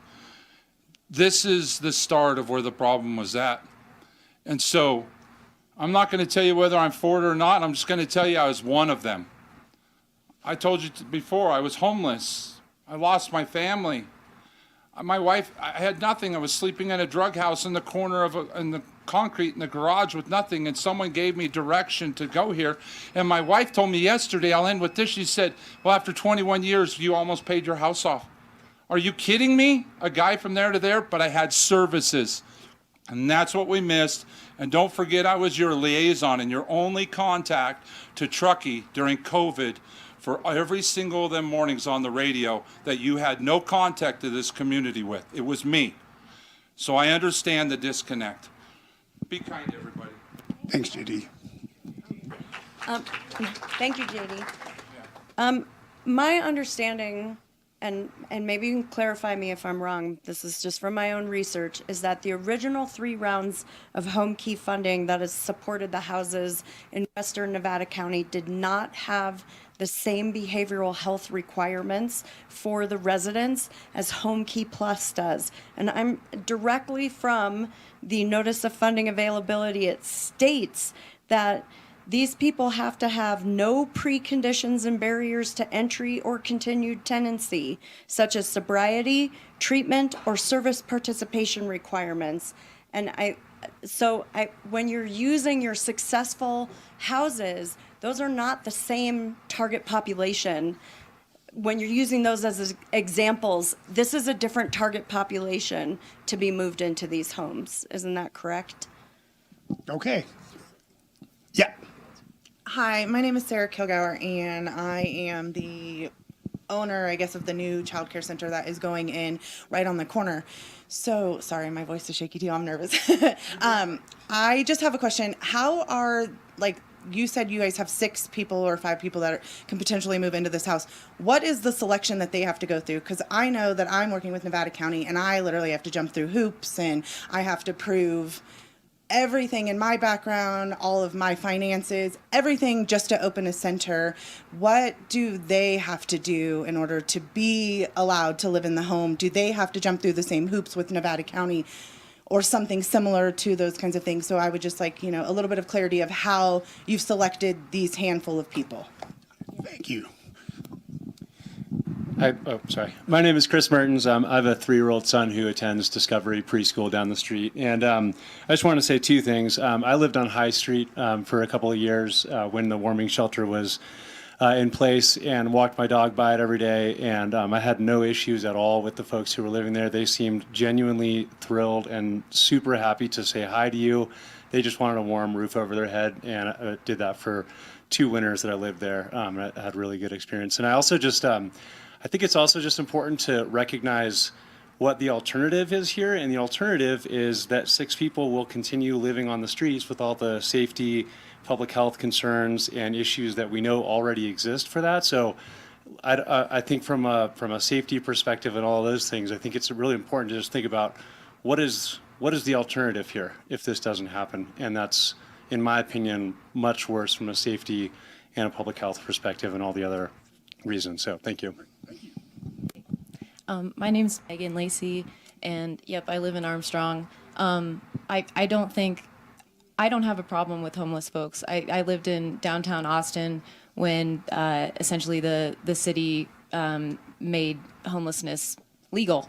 And for a period of 2 years, these folks, I walked past them every single day and had interactions ranging from like kind of profound to a little conflictual. So my issue stems from the representation from the county and how I feel a little bit set up to fail as a community member for support of this. When I spoke with Hardy on the phone, I felt like you were more interested in sort of debunking what was on the flyer, and rather than, being committed to the 3 parts that you talked about, town, county, and community. I feel like we have not been set up and educated to be able to support something like this. So I also want to just ask you, can you please define permanent as in permanent supportive housing and explain the time frame used to define permanent for this particular facility and others like it projected to operate in the area? The U.S. Department of Housing and Urban Development defines transitional housing as a time frame of anywhere between 3 months to 2 years and includes supportive services. Our community would like for Nevada County to account for this discrepancy in its definition and, if applicable, correct the record that a neighborhood flyer was spreading misinformation in regards to this topic. Okay. I'd like to continue with what Megan said. My name's Dave Sheets. I also live in the Armstrong Tract. We incorporated in 1993 for local control, and why is this not a town of Truckee issue? That's my first question. The other is, why is Nevada County, if you folks have been working on this 18 months and you say that the flyer had misinformation, that's the only information we got. Had it not been for J.D. Haas, this would just have happened. On February 1st, people would have moved in, and we'd have wondered what was going on. So why did Nevada County take 18 months to let the neighborhood know. And this is our first opportunity to hear any of this stuff. And yes, we were misinformed because we had no information. And now we understand it's going to be Tuesday, or that's it. No. Hi, I just want to say that I think to facilitate good nature, you have to practice good nature. And that in a scary political climate, actions matter, and they speak louder than words. So when we look into whether we approve this project or not, we have to think about what type of people we want to become in the future, what type of lives we want to lead. Thank you. I sort of have a couple of things. I just want to say I don't live in Armstrong Tract. I live in Truckee. I live in Prosper. And so I have a question sort of for Jan. I believe that's his name. Would you feel comfortable if this house opened, say, on Snowshoe, which is I know where you live? I know I have, like I said, I don't live in Armstrong Tract, but I just imagine if this opened next to my house, which people are supporting it, would you actually like it to open next to your house? I just feel like everyone keeps saying it's great, but would you support it if it was your neighbor? And I also, you say that it's going to help with wildfire risk and all these things, but the people that you say they're going to be living there already have jobs. They're probably the ones living in their cars. These aren't the people that I see sitting outside a Safeway that are starting fires. So I feel like you're saying it's going to help all these things, but it's not, right? Because we're housing other people, not those people. Okay, one more for this round. Hi, my name's Eric. I live in Armstrong Tract, and I just wanted to double check. Armstrong has a lot of children foot traffic right down the road there, and I just want to make sure that all of you putting through this project would feel comfortable sending your kids walking by a house like this with the information that we've received so far, because there's a lot of discrepancy as far as the exact tenants. Thank you. Thank you. All right, now just to take a moment to recognize Lewis writing down all these questions. Thank you, Lewis. You're doing great. All right, who wants to, let's scroll up to where we left off and see who wants to start.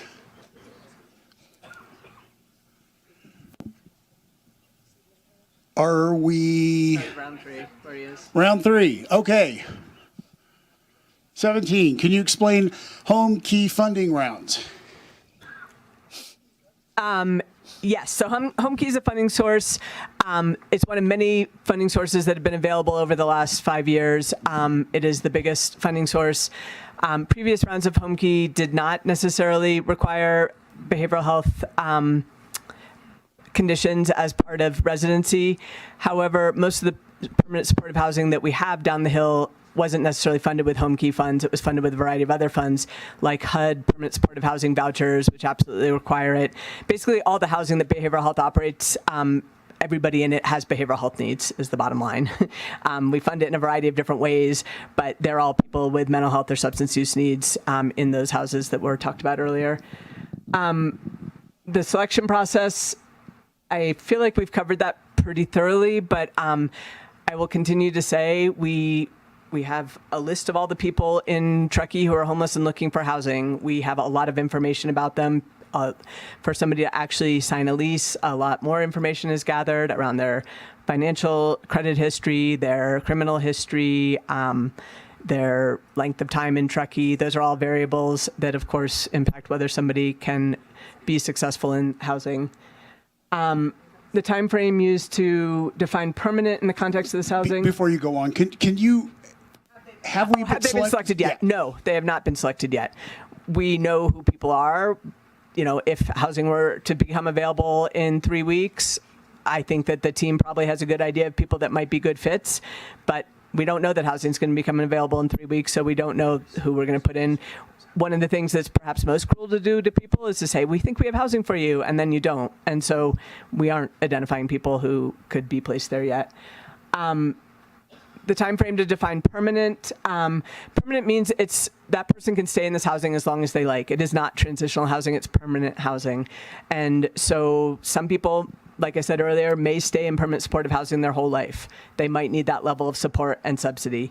Other people likely will not. They will stabilize. They will get an income source, ideally through employment. They will move on to other, perhaps subsidized housing, and eventually get their own housing.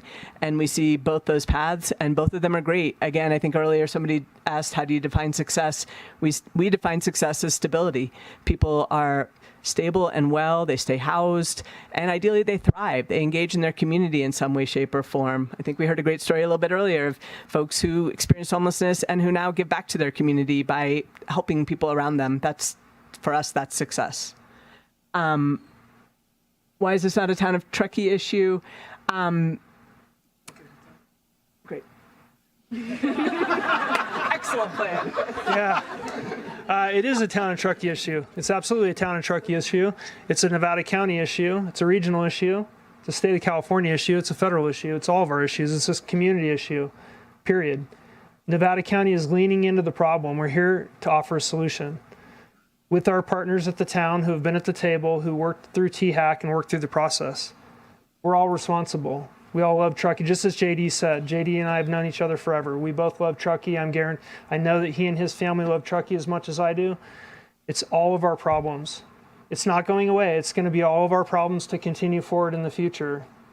The hospital system answers the call when people can't find a place or need a place to go. It's all of our issue. And CSAC and NACO that I had up earlier said it perfectly. All the 58 counties they look at and talk to and work with, none of them have been successful unless they've employed those three components: the community, the town, and the county. Before you go, the second part of this, you've apologized for the community, the lack of outreach, but can you explain what happened? Yeah, I can. I'm just going to be very blunt, so forgive me if it's not meant to be demeaning or anything. There's a certain speed in time in which we have to travel to get this done. I've been asking to identify properties in East County since the first day I stepped foot in this office. Mike Dent was previously engaged in this. He's no longer with the county. He retired. Great person. We looked at properties constantly. We engaged real estate agents to understand what we could afford. We understand the grant criteria, and properties occasionally become available. No property became available with the landlord who was willing to give us site control and give us a lease, which is what we needed, which was key to get the grant applied for.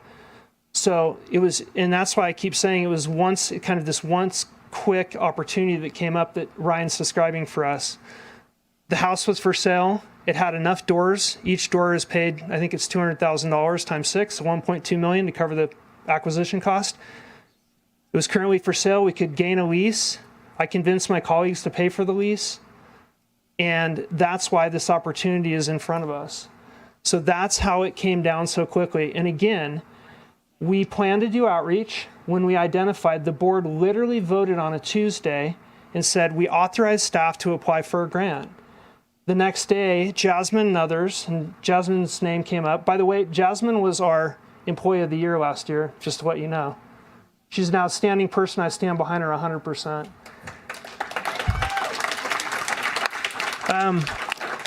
So the board voted to authorize staff to apply for the grant.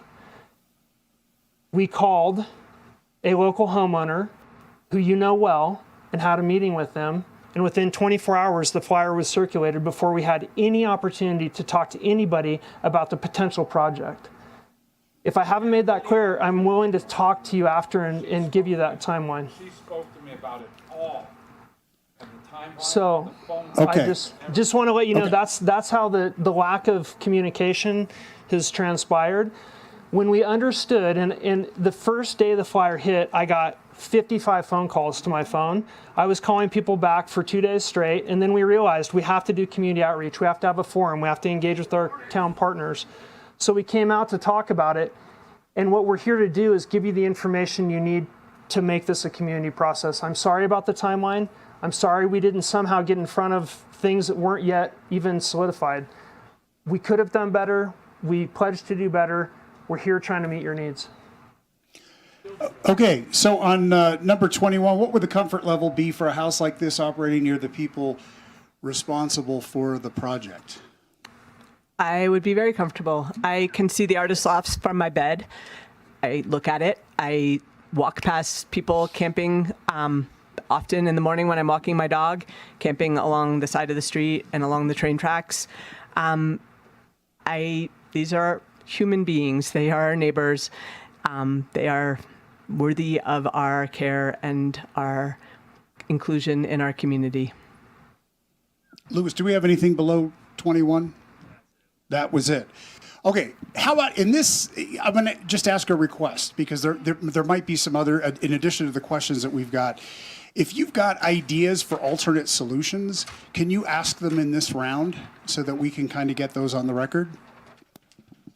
Hi, my name's Paul. I want to touch on number 7 over here. You know, you want to look what success is. You know, I'm not asking for the applaud. You know, whatever happened to people helping people? How many of y'all get behind the wheel after you had a little bit of wine, smoked a joint or whatever? How many people, you're going to look down at the homeless because they're down on their luck? I was homeless. 15 years homeless. I did all my sobriety homeless, besides when I got here to Truckee 3 years ago. And that's including having 7 my top layer of teeth, I can't speak quick, pulled. Okay, I did all my dentures homeless. Nowhere to go, nowhere to shower. You know, having to jump in a river that, leach bit. You know, I am a success, and there's a lot of success amongst the homeless. All right, thank you. Thank you. Come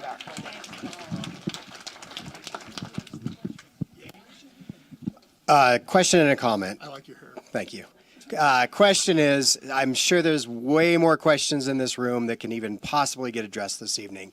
So, Hardy, to you in the county, could you please put up some sort of digital opportunity for people to submit questions, and you could respond with written comment that everyone here then can see? I think that would help address a lot of the people that aren't going to get a shot. And then my comment, and I'm going to pile on here, is you, with all due respect, you're making it really hard for us to trust your judgment when this feels like a very half-baked moonshot at grabbing some Prop 1 money. And I'm not going to say it's not worthwhile. I'm not going to say that it's more about the process than the project. And like she said back there, you've set us up to not support you because you've put us in a defensive spot. So I don't know how we unring that bell. I don't think we can, but that's disappointing. Thank you. Hello, my name is Brian Farrell. I want to be clear. I don't think anyone here is speaking out against the homeless. I'm speaking up for my wife and my daughters and all the hard work I put in. I served for 32 years as a professional fireman, sometime in this town, responding to people of all affluency, homeless on their worst days, and my whole empathy has been whittled at because no one considers my feelings, how it affects me. I'm on a full pension and I work a full-time job to ensure that my wife and daughters have a safe house to live in, a healthy neighborhood, food in the refrigerator. So I'm not here against homeless. I am here as an advocate for my family, for my investment. I've been a homeowner in Armstrong for 25 years. And I have served this state and this community, and no one can call me selfish in this room because I have been to all kinds of people on their worst day, and I have always been there to support it, but I don't see anybody supporting me. All these advocates, it's not affecting them. It's not affecting your daughters who get solicited over in Coldstream when they're riding their bikes. I've responded to the Artist Loft. I've responded to the Coldstream. I've responded to it all, and there are problems that aren't being addressed. These are all political answers, and I've wasted hours of my time here listening to decisions that have already been made. And that man right there, in one day had a flyer to every single homeowner in our neighborhood, but you as a county official in the town of Truckee can't inform us? Bullshit. It's bullshit. I just like to ask the question. I understand there's a vacant lot behind the home where the Hope Ridge House is going to be, or next to it. Are you guys planning on building another facility there? Or buying that? Or buying it? Because otherwise, what's going to go on with I need to get to you. Please, I'm sorry to be crawling all over everybody, but yeah. I think we all realize homelessness is a really big problem in our community, but I think the bigger problem is our mental health and our substance abuse solutions are not great here. I think we're getting the cart a little bit ahead of the horse. I think we need to start with, do we have mental health and substance abuse solutions for these people? Do we have a warming shelter for the people that are in a situation? It's kind of like a stepwise warming shelter, then permanent housing, then then like, what am I trying to say? Section 8, that's not what it's called here. Affordable housing. Like, it's like a stepwise. We don't have that warming shelter right now. We don't have those behavioral health services. We have some, but they're really lacking. Okay.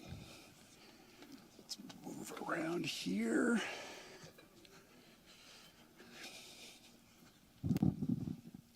Hi, my name is Kylie. I live in the Armstrong Track. You had mentioned that there would be no drug testing. So if people are allowed to be using drugs at this house in very close proximity to two preschools, I just want to know what the plan is. If there's not drug testing, what are you going to do about that? Okay. Yeah.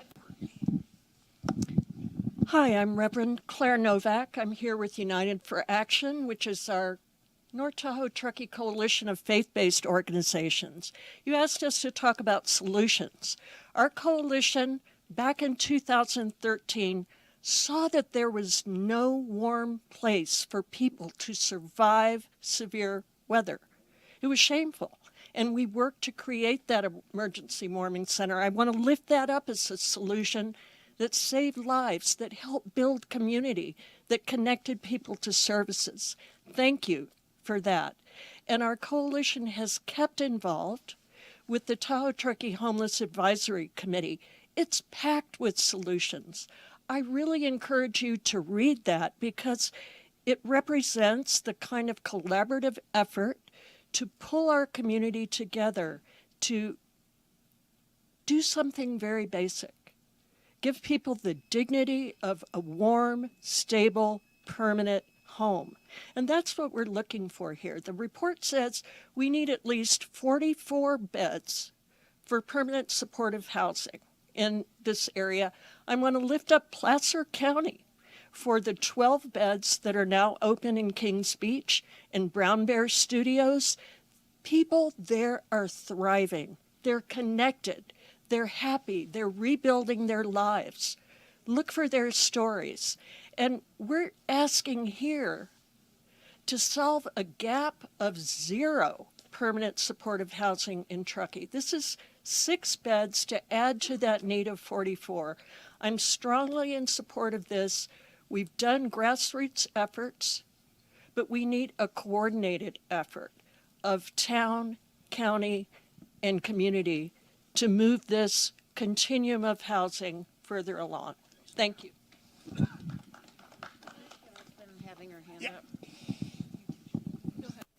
Okay, hi, Vanessa Breath, Armstrong Tract area. I first have 3 simple comments and then a question.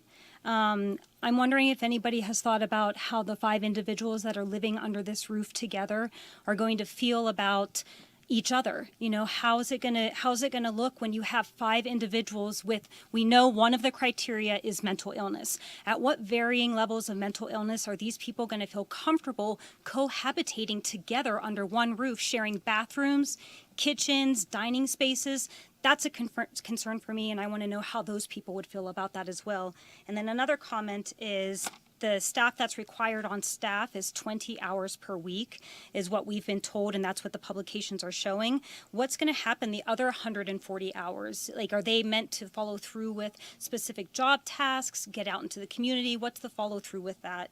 And then also, we were told by a community member that Jasmine stated that this type of facility looks different than Section 8 housing. It's actually more vulnerable, more severe conditions. So I would just like some more information regarding that, and then I'm good with that. Thank you. Who's your okay? Hi, I'm Shelly. I live in the Armstrong Track, and I have a son that goes to Discovery. I think my comment or question, I'm not sure how you want to put it, but I think we need some data. I haven't seen any data-based information about police reports in the area. I want to know if so many of these houses exist that are successful, then you guys should be showing some data on the screen showing how many times the police have been called to these places, how many instances there have been with the neighbors, and also home values. Obviously, it's pretty easy to get a market value report. And if you were showing us some data to show this being successful, we might be a little more open to it. But everybody just keeps comparing it to Brown Bear. And Brown Bear is a completely different house than this. The second I heard it was like Brown Bear, I got in the car and I drove to Brown Bear. This is not Brown Bear. You pull up to Brown Bear and there's 11 units. You're not asking 5 people to live together in one space. And I'm very concerned about the drug and alcohol behind the lot behind it. And I just overheard them saying they're going to buy the lot next door possibly. We need to think about the whole area, not just the house itself, because all people are going to do is walk up from Coldstream and be right there. Matt in the back. Earlier, you guys mentioned that one of the benefits is that the people who are in this house are subject to more criminal or intervention by law enforcement if there's an issue. Whereas if it's just a neighbor, it's a civil issue, right? That there could be criminal issues here, which is great. But my question is, how does that extend to the other 30 some odd homeless in Truckee? If there is no warming shelter and their friends live in this place, are others welcome to come and hang out in this house? Are they welcome to loiter in front of the businesses and the schools there? And if so, what recourse do we have to call law enforcement if they're not under this program? Thanks.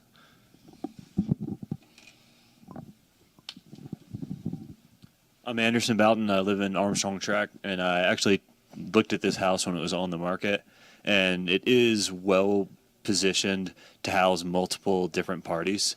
It's got, I believe, a basement that has its own unique door, then the main level, and I think there might be a separate door to a third level. I can't remember. It was in the summer. And so, like, considering multiple parties are going to be living in this home, it will be able to spread them out, and it could be a good situation for them. When I was touring the home, it's heavily wooded. So thinking about the maintenance, y'all said that the houses are well maintained. It will need significant defensible space upkeep every year. So who's doing that? I do think it could be a good thing. That's it. Kind of a solution-oriented comment. There was somebody who asked for an online option for people to be able to ask questions and whatnot. And so my suggestion is you have a whole list of questions here. If somebody can actually type out the answers, I don't know if this is recorded or not, but go back and type out the answers so that those of us who want to be informed can then go online and read. It is being recorded. You are a YouTube star right now. Yay. Lucky me. You better get an agent.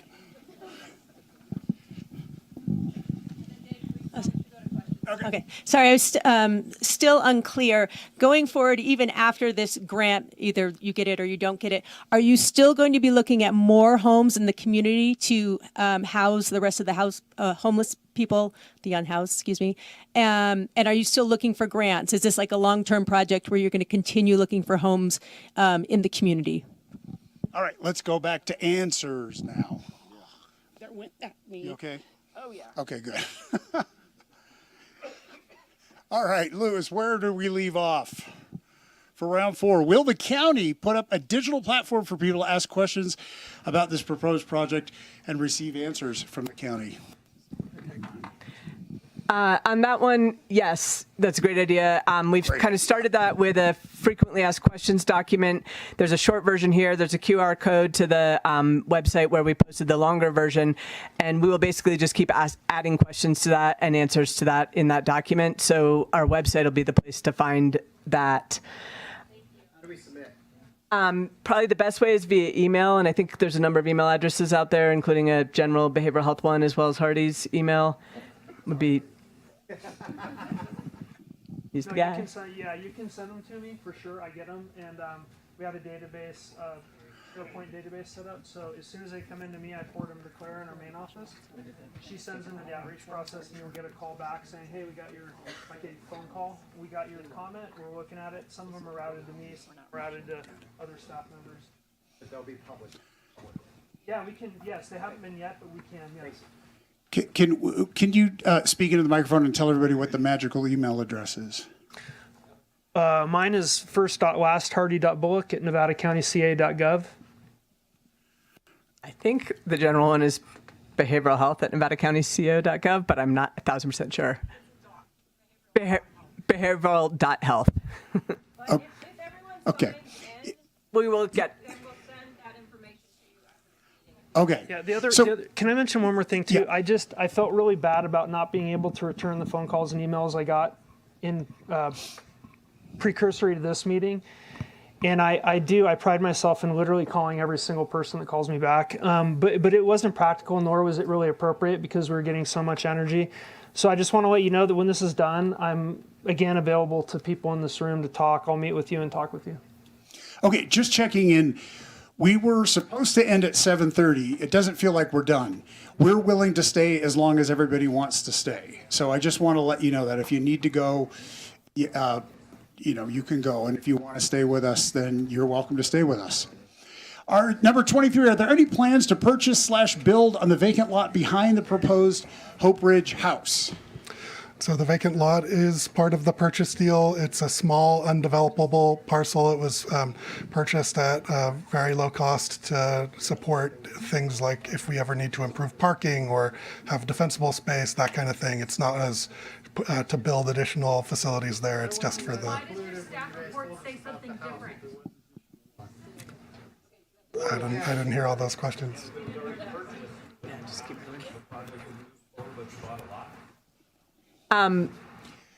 Okay, moving on to 24. Well, wait, actually, before we go on to 24, yeah, let's answer that. If it says differently in the staff report. Yeah, so when the first time I saw it in closed session, so we have to negotiate property acquisition, which happens all the time at the county in closed session. When I saw the portfolio and I went and visited the property myself, it was a residential house with an adjoining lot that was also for sale. It's not developable. It's basically a drainage ditch in between two developed parcels. So I think the staff report may or may not have included that, but we definitely saw on the second part that lot was part of it. Absolutely no plans to develop it. It's not developable, and I don't know what more you want us to answer.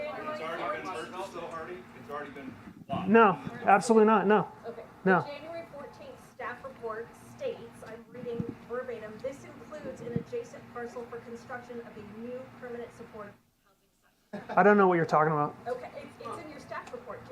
The staff report that I got, and just to clarify, I'm on the Nevada County. That's fine. Just disregard that. I don't know what you're talking about. It's a house. It's on your board of supervisors. I'm not making this up.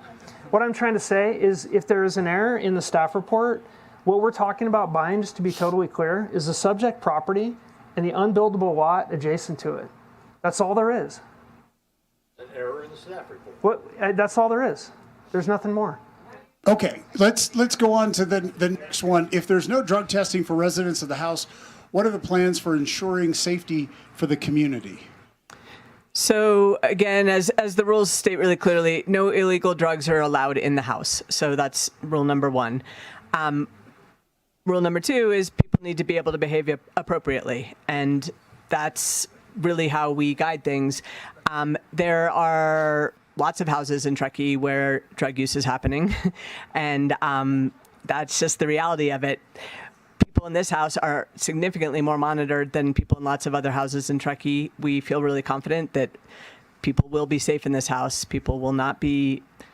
There will not be drug dealing happening from this house. There will not be illicit drugs in the house. Those are things that are absolutes, and you can get to that place without drug testing. There's a lot of ways to ensure a house is safe, and that's our experience with lots of houses. Okay, how do you handle the interpersonal dynamics for the people that live there? Yeah, it's a really great question. And I think it harkens back to that slide where there's a whole, like in the ideal world, you have a whole variety of solutions because no one solution is right for everybody. Some people are really happy to be in shared housing. People who are homeless often live in community together, and living alone in an apartment can be very lonely after living in community. So some people really want to live in a house with roommates. Other people, absolutely no way they belong in a house with roommates, and we wouldn't put them there. And again, ideally, eventually, we have a variety of options that serve all those variety of needs. That's the goal. But in the short term, again, we are deeply focused on our clients' success. So we're not going to put somebody in a house that we know is not going to be amenable to living in close proximity to other people. And what happens during the hours on-site assistance is not available? So people live their lives. People have things they're working towards, whether, again, it's amazing how much work it can take to get your medical care done, get all your documents in order for getting your ID so that you can get your driver's license, so that, you know, all the pieces that people are working towards, as well as going to treatment services if needed. Eventually, hopefully, people are working. That's the goal. Some people that will happen quickly or maybe is already in place. For other people, it might take time to be in that place. But the goal for the people we serve in behavioral health in general is that people are thriving, and that means have purpose and meaning in their lives.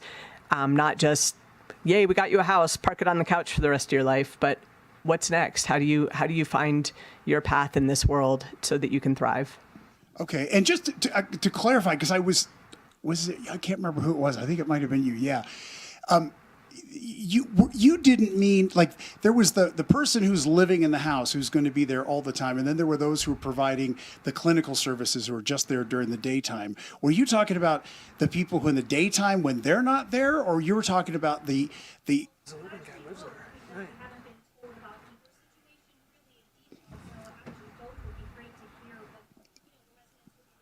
Okay, so you do have somebody at the house 24/7. No, not 24/7. Okay. So we have an overnight house manager. So that person may work during the daytime hours, but they're there in the evenings and overnight hours.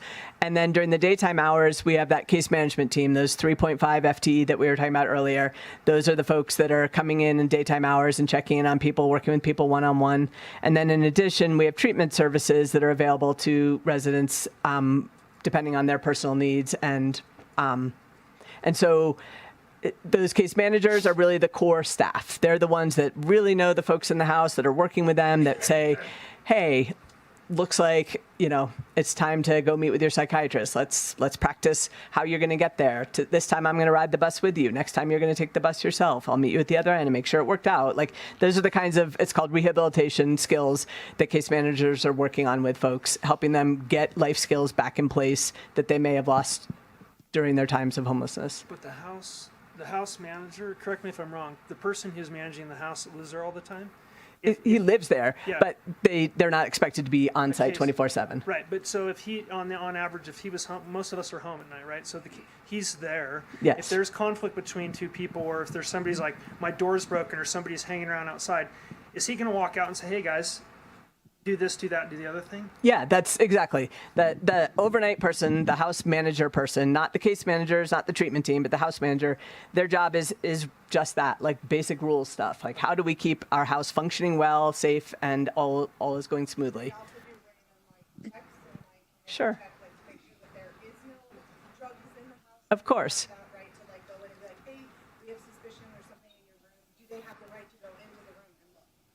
I want to double check myself on right to go into the room. I believe so as the landlord, but I don't think it can be just impromptu anytime. There's inspections. Yeah. Yes. Yes. You can search their room. You can't search a person, but as the landlord, yes, but with notice. And I don't want to speak incorrectly. Like, there are legal steps around that. So, but yes, that absolutely happens. And like, again, it's pretty hard to live in a small living quarters with other human beings and not be aware if somebody's engaging in behaviors they're not supposed to engage in. And so that's been our experience. In a house of 5 people, it's going to be pretty obvious if somebody's doing something they're not supposed to be doing.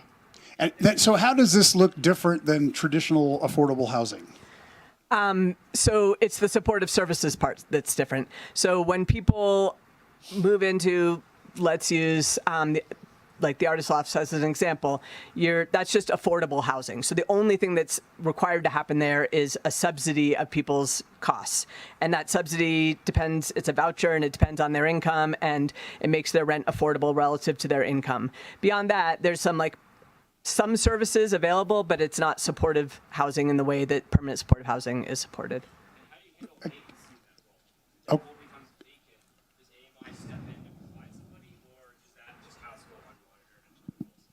Yeah, I mean, that's one of the nice things about working with a larger organization like AMI that has multiple houses all over the place is they have the ability to sort of backfill and support in various ways. I'm never going to say never because things happen. But generally speaking,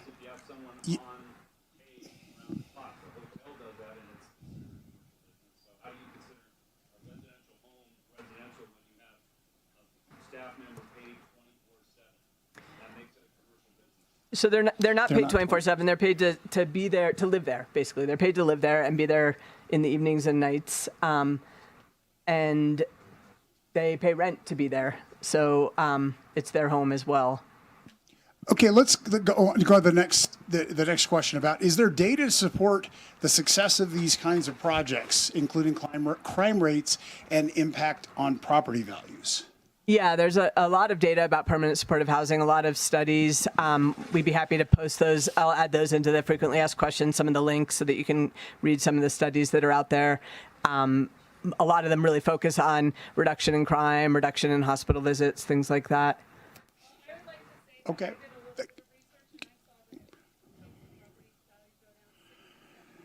Okay. Well,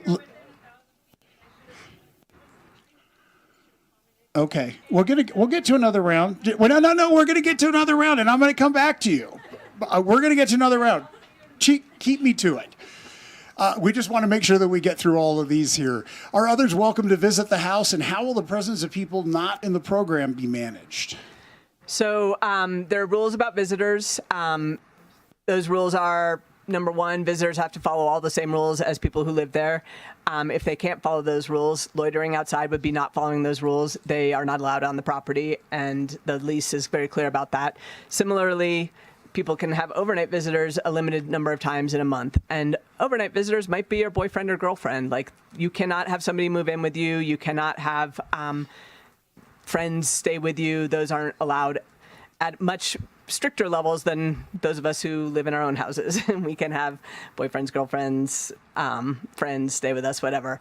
Not so in permanent supportive housing. What about defensible space and just maintenance of the facility? That's, again, I feel like a strong suit for us. We are committed to keeping our properties in accordance with what's needed in that neighborhood, and defensible space is absolutely a part of that. And so does the county pay for the services to do that? Yes, okay. It's part of the ongoing, part of our financing of a house like this is looking at deferred maintenance costs over time and making sure that we have the resources. All right. And what about, are there other homes in the community being considered beyond Hope Ridge and this grant? In general.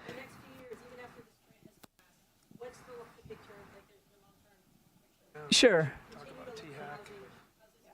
Yeah. Okay. Here's the. I'm just being told by Tom, our AV guy. The big problem with you shouting stuff out is it's not getting on the recording because you don't have a microphone, and we want to make sure. So if we can make sure that we just to the format, I'll get to you and we will be here as long as we need to be here. So are other homes in the community being considered beyond Hope Ridge? So in the specific, no. And personally, I hope to not do another project like this in Truckee for a long time. No, just kidding. But more importantly, the big picture vision of homeless services, back to that picture, and if you read the homeless action plan, yes, absolutely. Housing 5 people is not the end of our need in Truckee. That's just not enough. And ideally, what we found at the other end of the county that's worked really well is, again, a variety of houses and a variety of locations. And that's a way to meet a variety of needs. And I hope that we're a community that is able to create housing for all those that need it at every level. And we know we also need housing in the middle. We need firefighter and teacher housing. We need all kinds of housing. Can I mention one thing? Okay, Please? now the next one. Hey, David, can I mention just one Yeah, quick sure. one? I think what you're asking maybe was if we fail with this attempt, will we immediately go and try and start identifying other properties?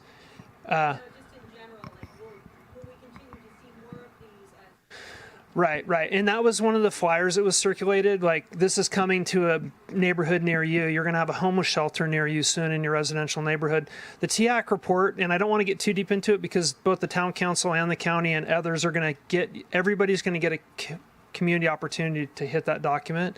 There's all kinds of layers in there about solutions, supportive housing, transitional housing, and others. It talks all about that. Warming shelters, day orientation services, and it's all lined out in there. My personal opinion is that if we fail at this, we're not going to need to have a conversation about supportive housing in the near future because it's going to be dead for a while. Okay, we're going to skip 30 because we've covered that before. 31, how do you handle vacancies? And if I could add one to this, how do you know, when we've talked about success looks like stability, when stability is evident, what happens with the person who's there? So leading into the vacancy.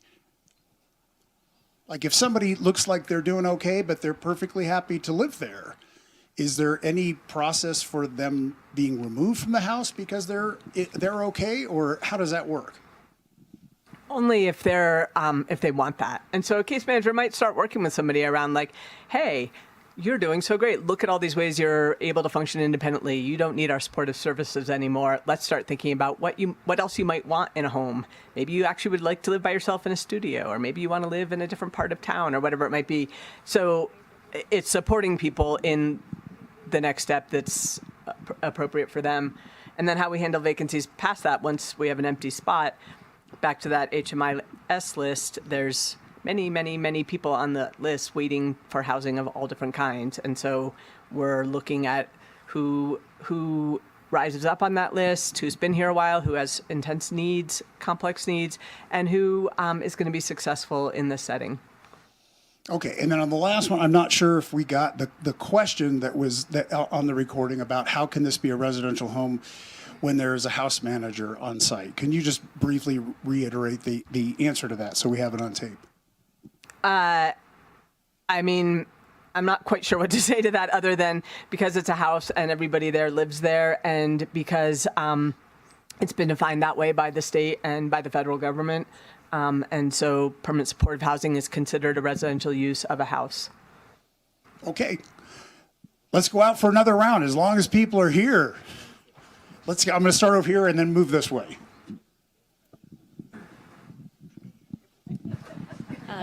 To your ask about solutions, it seems like a lot of the concern is around kind of safety and just making sure that everybody, in particular families and children, feel safe. I personally feel safe by the restrictions on this, having a child at Discovery. That said, I understand why others might feel concerned. Are there any comps of something that's perhaps in between what you're proposing and like not doing this at all, which seems like the alternative, which I would prefer to not be the outcome? Like, is there a compromise in the middle where there are slightly more restrictions, slightly more, people on site on a regular basis, where we could still make this happen, but acknowledge those fears and get like a little bit closer to the safety concern that folks seem to have? Okay. This side of the room, or you got somebody right here.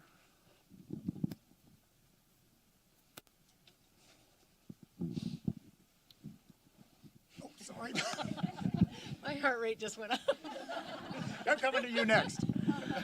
Hi, my name is Kim, and I'm a longtime Truckee resident. I've lived in many of the neighborhoods, and I understand the concern, and I really do appreciate that you're giving us the time to ask questions, to understand, and really get our heads around it, because it's been a quick process. But with that said, I've also worked in nonprofits and our schools for almost 30 years. We have a lot of families that are struggling, and the cost of living continues to go up. And if you were to go look around this room and we were to be honest and raise your hand, like how many of us have struggled or has a loved one who's struggled, currently might be struggling, And so I just want to put out there, not that we're trying to shame, but like when we talk about people that are struggling and that are homeless and that are on disability, who have mental health issues, who are on substance abuse, it doesn't mean they're a risk to society. It does not mean they're going to attack anyone or hurt anyone. It means they're struggling, and more times than not, they're going to hurt themselves. And I pride myself of living in Truckee for so long and being part of this community that looks out for each other and really assumes positive intent. And when someone's struggling, we're there for them. And I hope that's something that we can all keep in our hearts too as we have this conversation. Did you come up with something? Not yet, but I can't beat that. As soon as I walk away, you're going to come up with something. I'll be sure. Okay. I promise. I wanted to talk about the acquisition of private property. I think there's a lot of like people who are in the middle, just like Phoebe said, struggling to make ends meet in the working community. And it's just concerning governmental bodies acquiring residential property, especially when people in our community are having a really hard time finding affordable housing, either to rent or to buy. Can you please outline your panel's discussion on how Nevada County's acquisition of residential properties in Truckee could negatively impact the availability of real estate and real assets to Truckee residents who live and work here in our community? Okay. And just to comment off of Megan's response or comment is they're asking the individual who works 20 hours per week at $18 per hour to also pay $900 per month in rent. I don't think that that's sustainable, and that individual is going to be able to afford that. So if that could be a reconsideration as well.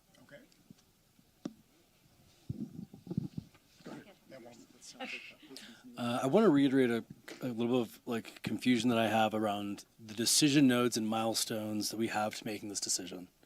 So like, what is the actual process by which the vote to apply for this grant will occur or will not occur? How do we inform that decision other than this Q&A? And what are the processes that we get, like either a vote on this or some sort of say other than this venue right here today?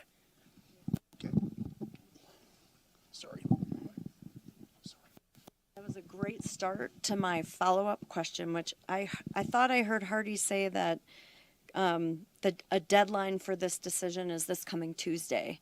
Is that correct? On February 11th, it has to be either yes, we're going to go forward with this. It's one trigger step in the process. It doesn't mean the house is purchased. It just means that we're gonna.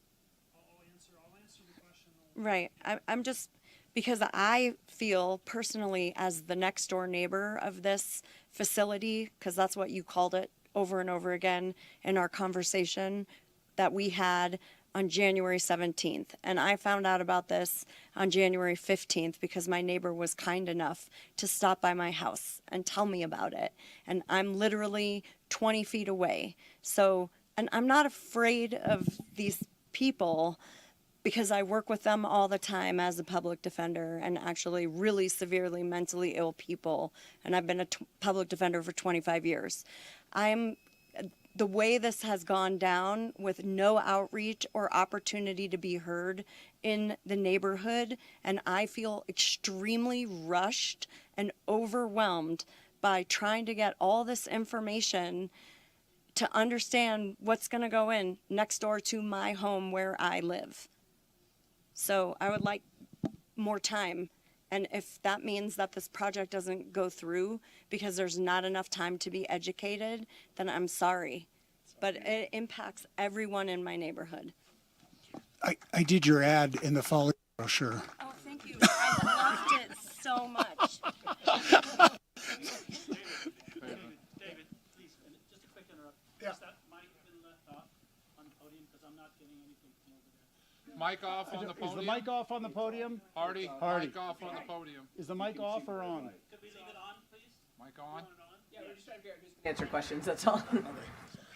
Oh, I don't know if this is a comment or a question, and this has been really good for me, and at the same time, it's really challenging because I was really shocked and surprised at first, and I didn't know what to expect.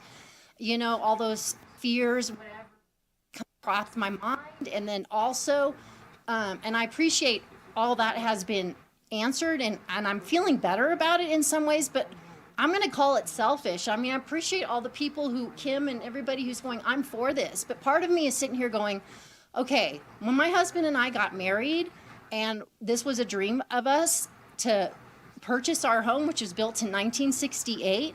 And my dad gave us $50,000 to purchase, to help to the down payment. We would have never had it, which we paid every penny back. And we have made all these major improvements to the house because there's no way we could have afforded something new. And kind of going off of what Megan's saying, it's not about stopping this program. For me, it's about redirecting it to a place. I mean, when I started out, I lived in a studio apartment. That was beautiful for me. I had my neighbors next door, whatever it is.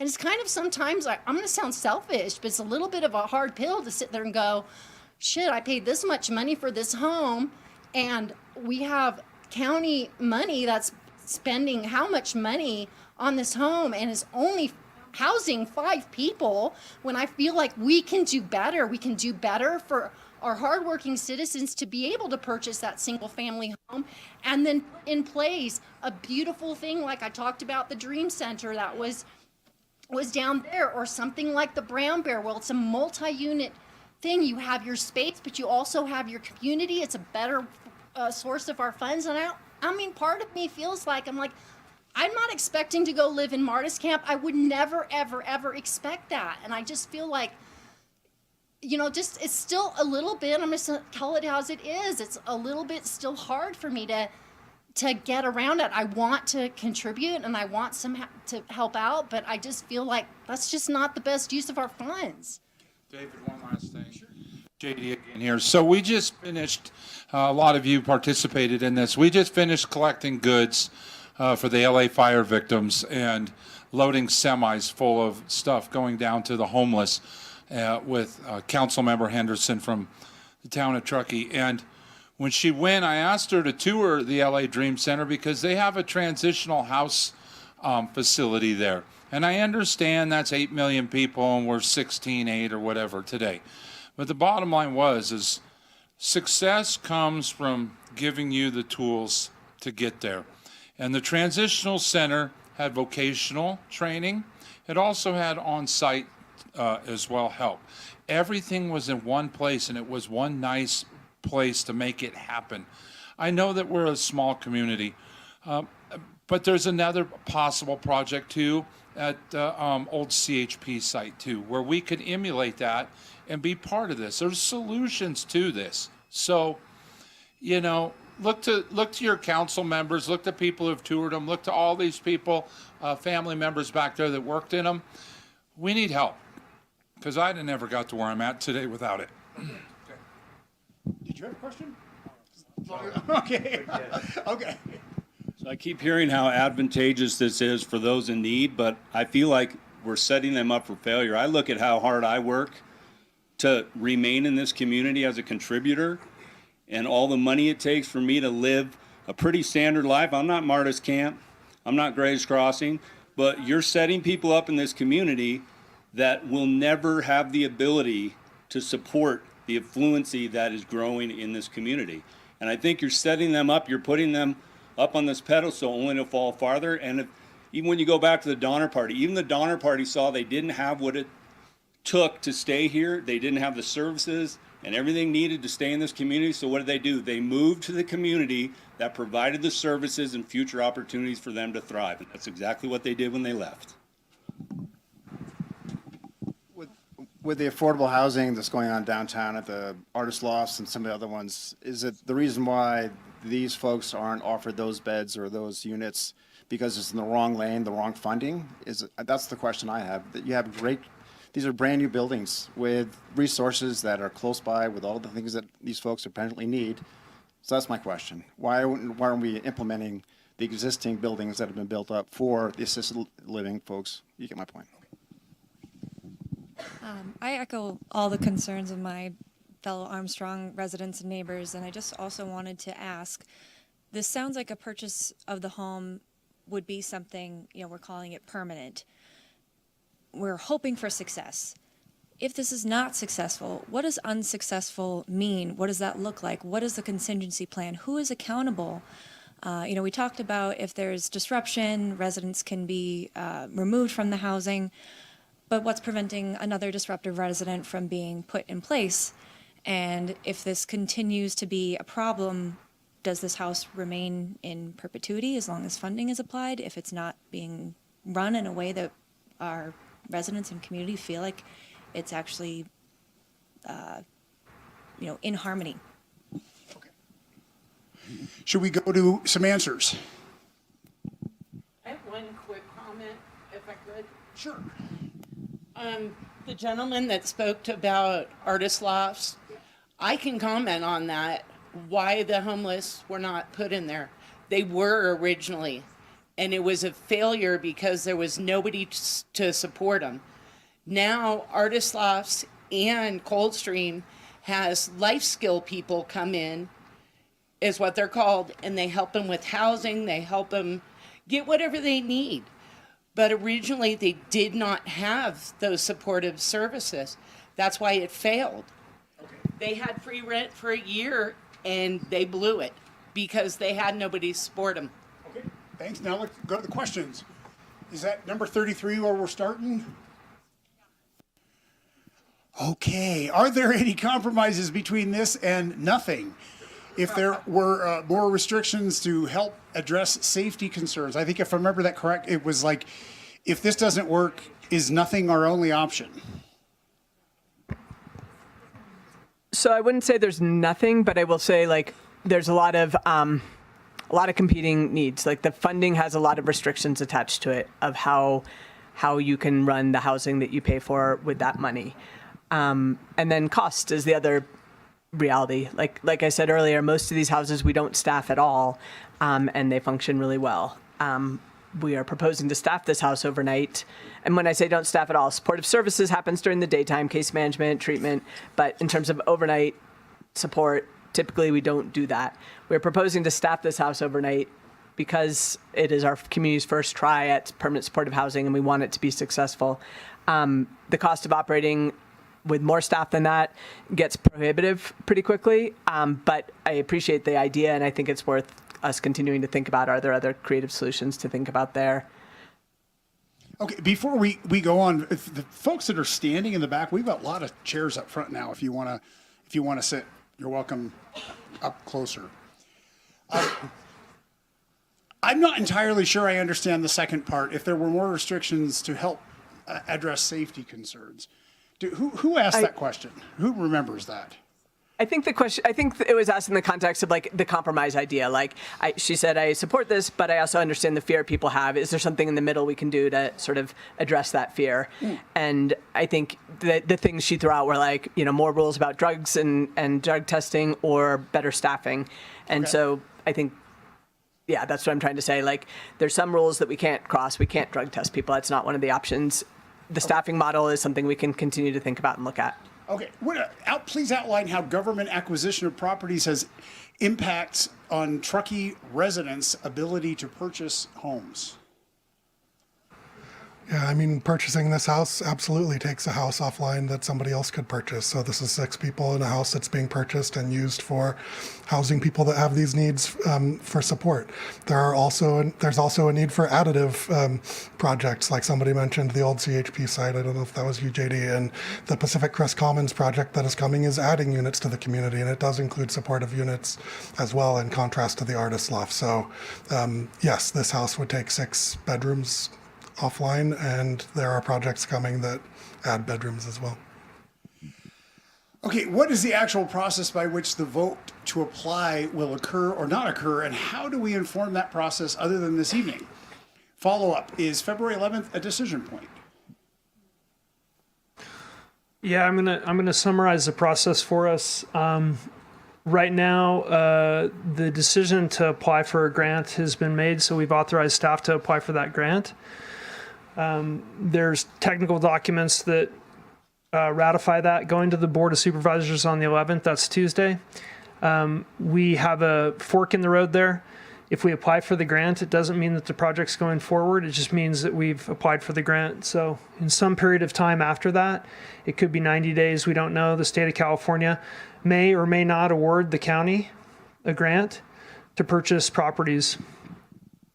At that time, we'll have, approximately another 2 months to figure out if that's the final property selected to apply the grant money.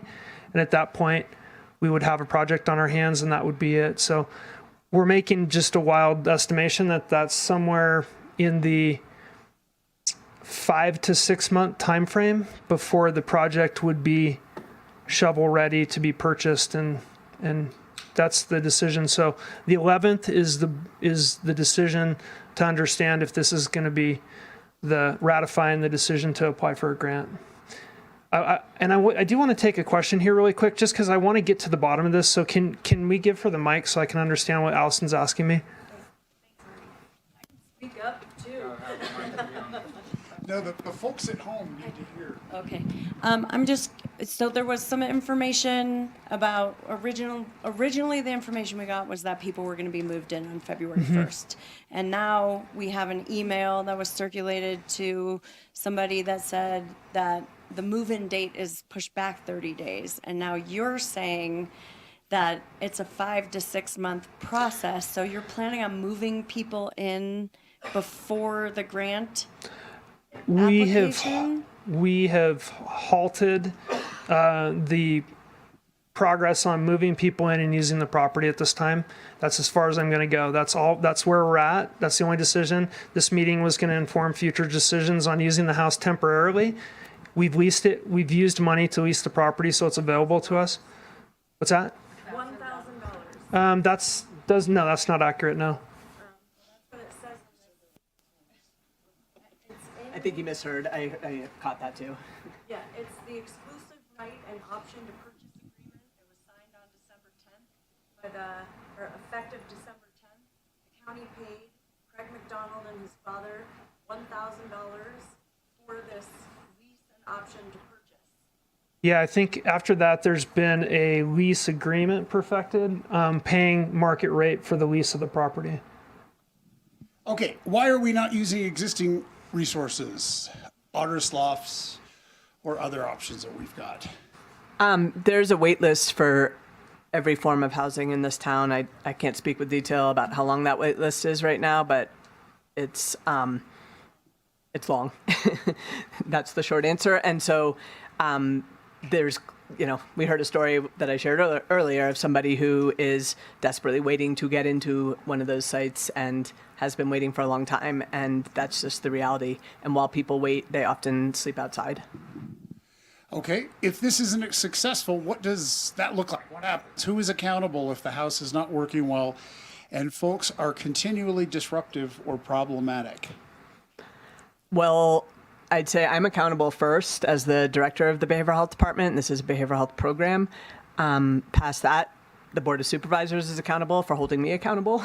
Ryan, my boss, is accountable for holding me accountable. So I think there's a lot of layers of accountability for this project, which I think is something that I hope helps community members feel a little bit more secure, because many houses don't have that kind of accountability that go with them. And I think, what is it? If it's not working well, it's people who are not able to maintain their behavior in the house. And what that looks like is an eviction process, which is nobody's first choice, to house somebody and then evict them. And again, that's why we work really hard on the selection stage to make sure we get the right people in there that we really believe will be able to be successful. But that's sort of the worst case scenario, is we're evicting people that we put in there and we're starting over with a new set of people. Okay, on the last question here, clarify when people move in. Hardy, did you? I think you clarified that. Well, there is no move-in date at this point. It will not happen before March 1st. Okay, nothing before March 1st. Okay, remember when I said we could be here as long as you want? And do you remember when Shauna came over and whispered something in my ear? This is our last round. So think about your questions carefully. Sorry, I interrupted you before. So if you do, it sounds like you'll probably get the grant, right? You've applied. We haven't applied, and it's very competitive. You said you applied. No. You have not applied. Okay. People permission to apply. Are we at the same meeting? Okay. All right. So if you get the grant for this house, it could still be moved to a different property. Okay. And will there be public conversation around that? Okay. If that's okay. Hi, Reverend Claire Novak again. I just want to acknowledge that every one of us in this room has a relationship, not just to the issue of homelessness, but perhaps a personal relationship with the unhoused. Some may have been unhoused, had that lived experience. Some may have had somebody in their family who lived on the street, as I have. Some may work with people in this struggle professionally, or they may volunteer, the way we did at the Emergency Warming Center. I had that honor. And I want to say my experience says that that built community. It brought people together not only in a warm space, but in warm relationship.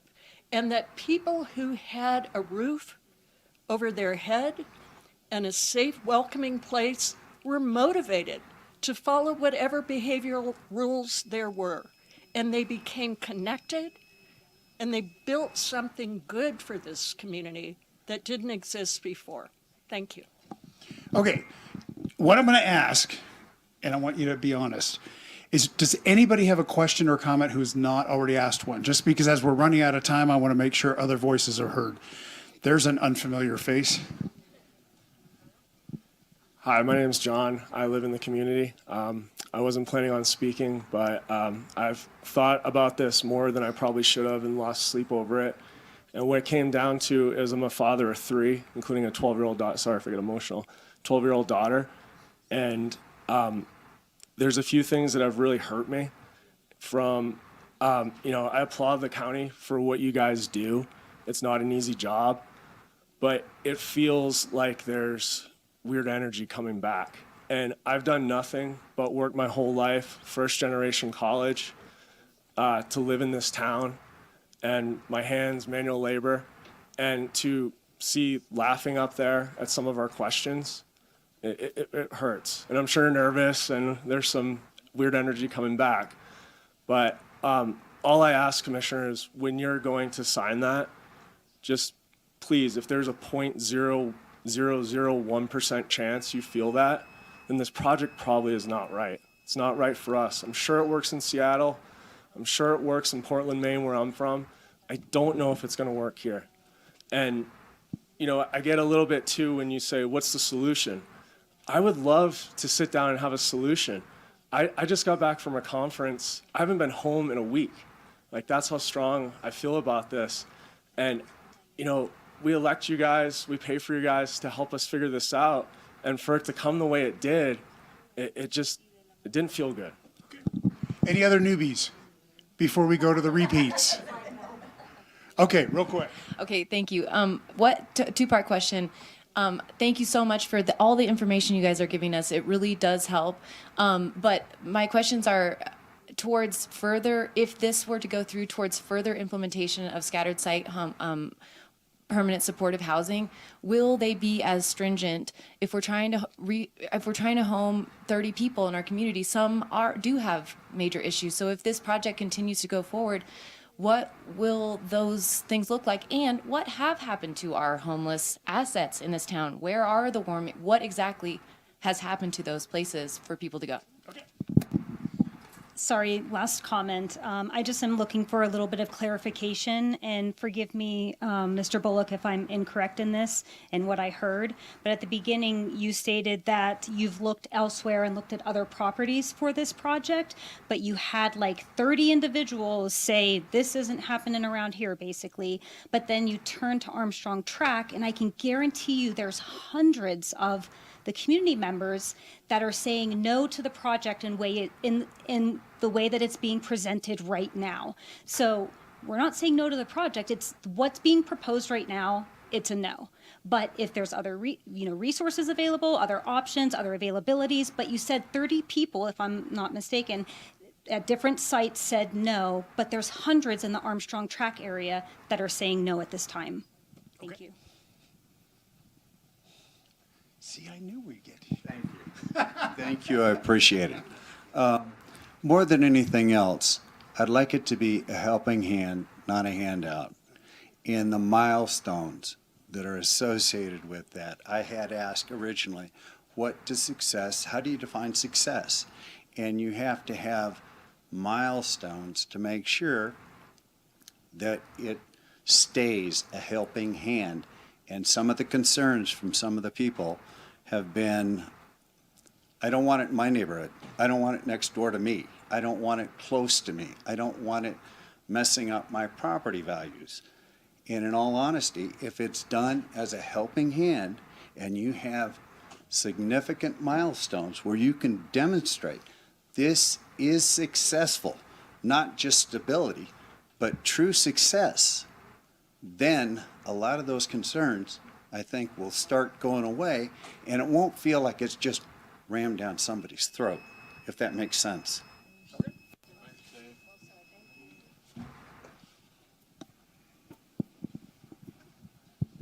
That was a great segue because I wanted to clarify what my question was intending to get at is how can we ensure that this is monitored in a way that we have a say if things go south? When will we be checking in to see if this is not a success? Are we stuck with it in perpetuity, or we keep putting in more residents and it keeps becoming a problem? What I want to know is, are we stuck with this if this goes through? And if it's not something that is going well in the neighborhood, what does that look like? Does the house end up getting put back on the market, or what can happen, or is this something that's really going to be permanent for our neighborhood? That too, but yeah. All right, last question, and then we go into the final answer round. Now, for people who have their hands raised, is it good? I mean, is it a really good question? Because it's the last question.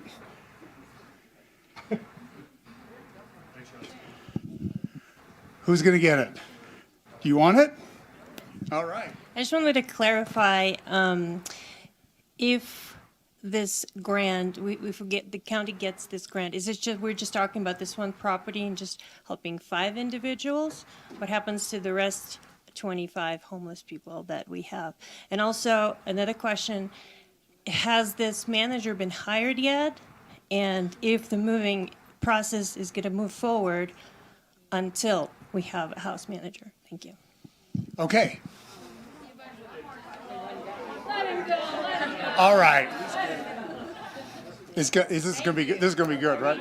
This is going to be a really good one. I would like to know if... Is this about the airport? Was community outreach done in the western part of the county for the support, the temporary shelters, whatever we're calling this? And that's basically my question right there. It seems that maybe there had been some feeling that maybe Truckee wasn't going to be supportive of this, so this whole thing seems very opaque. And I get a sense from what's been presented to us that there's this great sense of urgency, and there's a great sense of urgency for us because we just learned about it. And had it not been for J.D. Haas, would this have already been approved, and would this meeting never happen? All right. My job is done. All right, is this if you get the grant for the house, could it be moved to a different property? And if so, will there be public conversation about that? So if we were to be awarded the grant, this round of home key, previous rounds of home key required that you have site control in an identified site before you apply for the grant. As we were moving through this process, the state very late in the game released the actual guidance for this round of home key, and it actually does have flexibility to swap out what that property is. I think based on all the feedback that's come in, like if we were to pursue swapping out a new property for that, that would have to be a community conversation, and we would lean into our partnership with the town and other stakeholders in the community. And like I would like to be shown the Truckee way and understand like how we can find a place where it would be appropriate for that grant. If this were to go through and there's further implementation of scattered site housing, will the restrictions become less stringent? Also, what has happened to previous homeless assets? I might need some clarification on the first part, meaning like, will there be less staffing or less rules?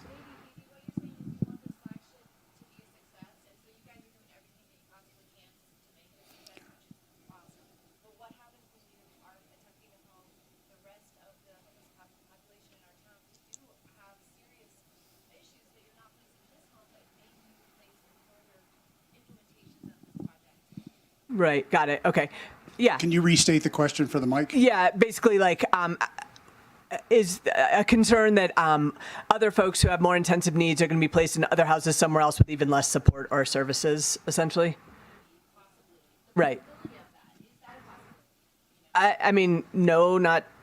I don't see that happening. I can't say never. I won't be in the shop forever. All those things. But I think we feel really clear that we want housing to be successful. We want people to be successful in the housing. We want the houses to be successful in neighborhoods. And it does us and the people in them no favors if that's not true. And so we're not going to place somebody with really intensive needs in a setting where we think they're going to fail, and where we think the neighborhood's going to fail. So. Did you? You looked like you were about to add to that, Hardy. Was that not true? Oh, okay. I wanted to address one comment in the back. I don't know if it came out in the question. Okay.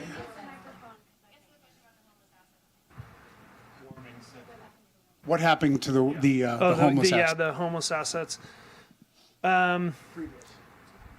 Yeah, so Church of the Mountains could no longer host the warming shelter. When I was a planning commissioner, I approved the original warming shelter at that location through a lot of hardship and difficulty with our community understanding. And we got there and we had the warming shelter.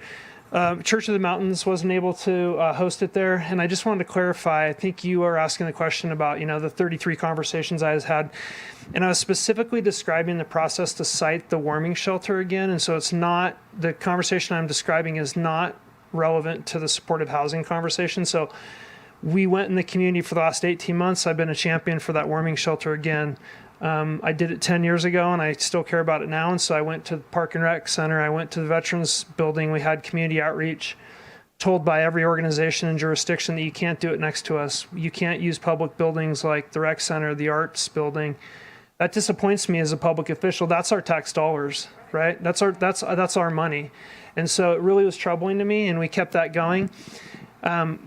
Every time we had a site, and we had a site assessment on a map, and it showed all of them, and we methodically worked our way through those conversations, they all ended with the answer is no. The faith-based community had no space. The recreation and park district had no space. The business community was not willing or able to allow them to be sited in certain areas. So we have no space. That's where the assets went. Our community is not willing to host a warming shelter or day orientation services or anything else. We're handing out meals in a vacant lot in CHP so that people can eat. Because they got kicked out. Oh, the church did not. The church did not have the staff members, and our community did not provide enough volunteers to staff those locations. So I just want to clarify. I know we need to move on. That's the conversation I was talking about, and I wanted to hit your piece in the back. I feel like I've been very respectful and probably stoic when I'm up here. If you caught us laughing or something, it was not anything related to this meeting or the individuals here tonight. I have the utmost respect for that. And your ability to articulate from a personal perspective what your number one priority is, protecting your children. That's my number one priority. It's all of our number one priorities.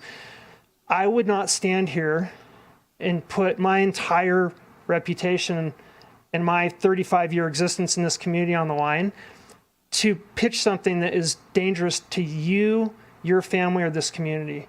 It wouldn't happen.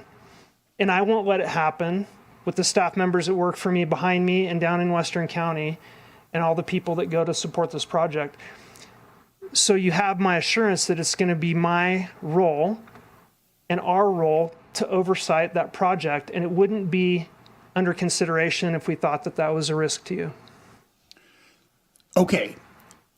If things go south, does the community have the opportunity to weigh in on the determination that something has gone south? And if there is an agreement about that, how does the shutdown of this look like? So my hope would be, like, if this project moves forward, that we have some kind of regular communication mechanism in place with the neighborhood.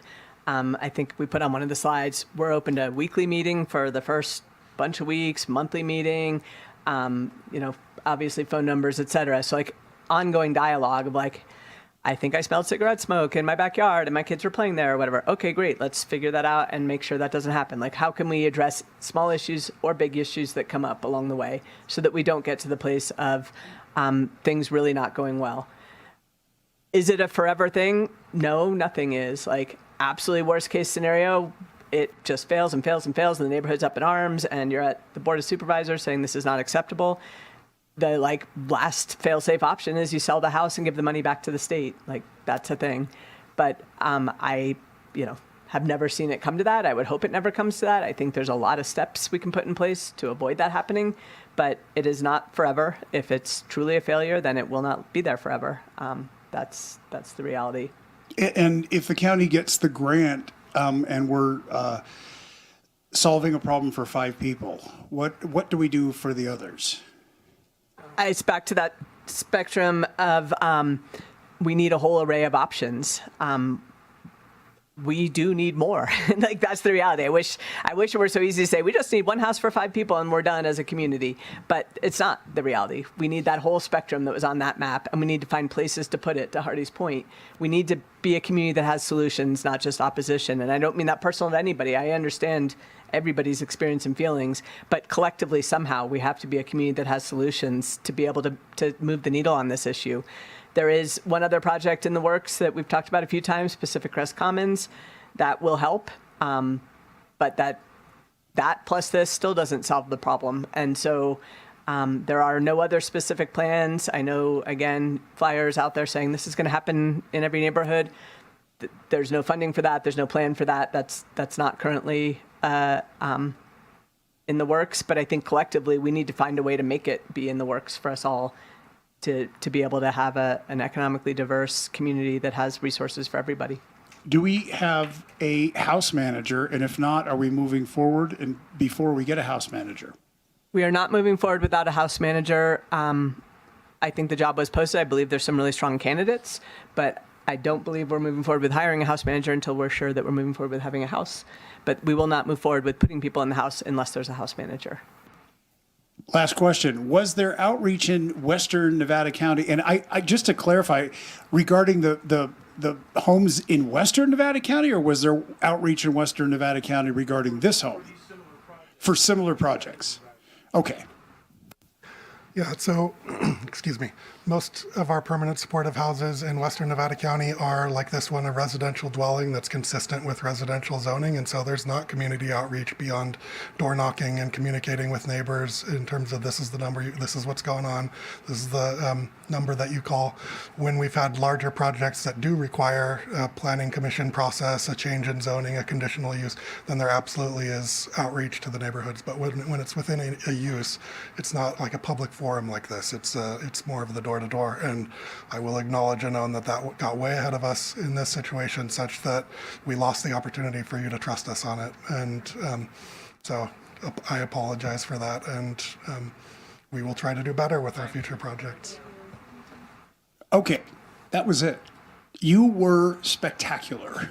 Thank you for being decent to one another and decent to the folks who were standing up here. I hope that this was helpful. I'm glad that I love the idea about the electronic submissions, so that kind of carries the conversation on. So thank you for that. Hardy, do you have anything you'd like to say in closing for everybody?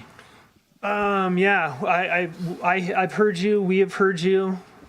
We take responsibility for the lack of information. We're standing here with an open heart, trying to understand how to best serve this community, not just the people in this room, but our entire community. And we're going to do what's right for the entire community. I represent you, and I'm honored to do so. My card is on the back. My number's on there. You can call me or email me anytime. I'll call you back. Awesome. Ryan, thank you. Phoebe, thank you. Hardy, thank you. Allison, thank you. Where did everybody else go? Shauna, thank you. And where did Lewis go? Lewis is gone. Lewis was the MVP of the evening. Thanks, everybody. Mayor Zabriskie is still here, by the way, if you've got questions for him.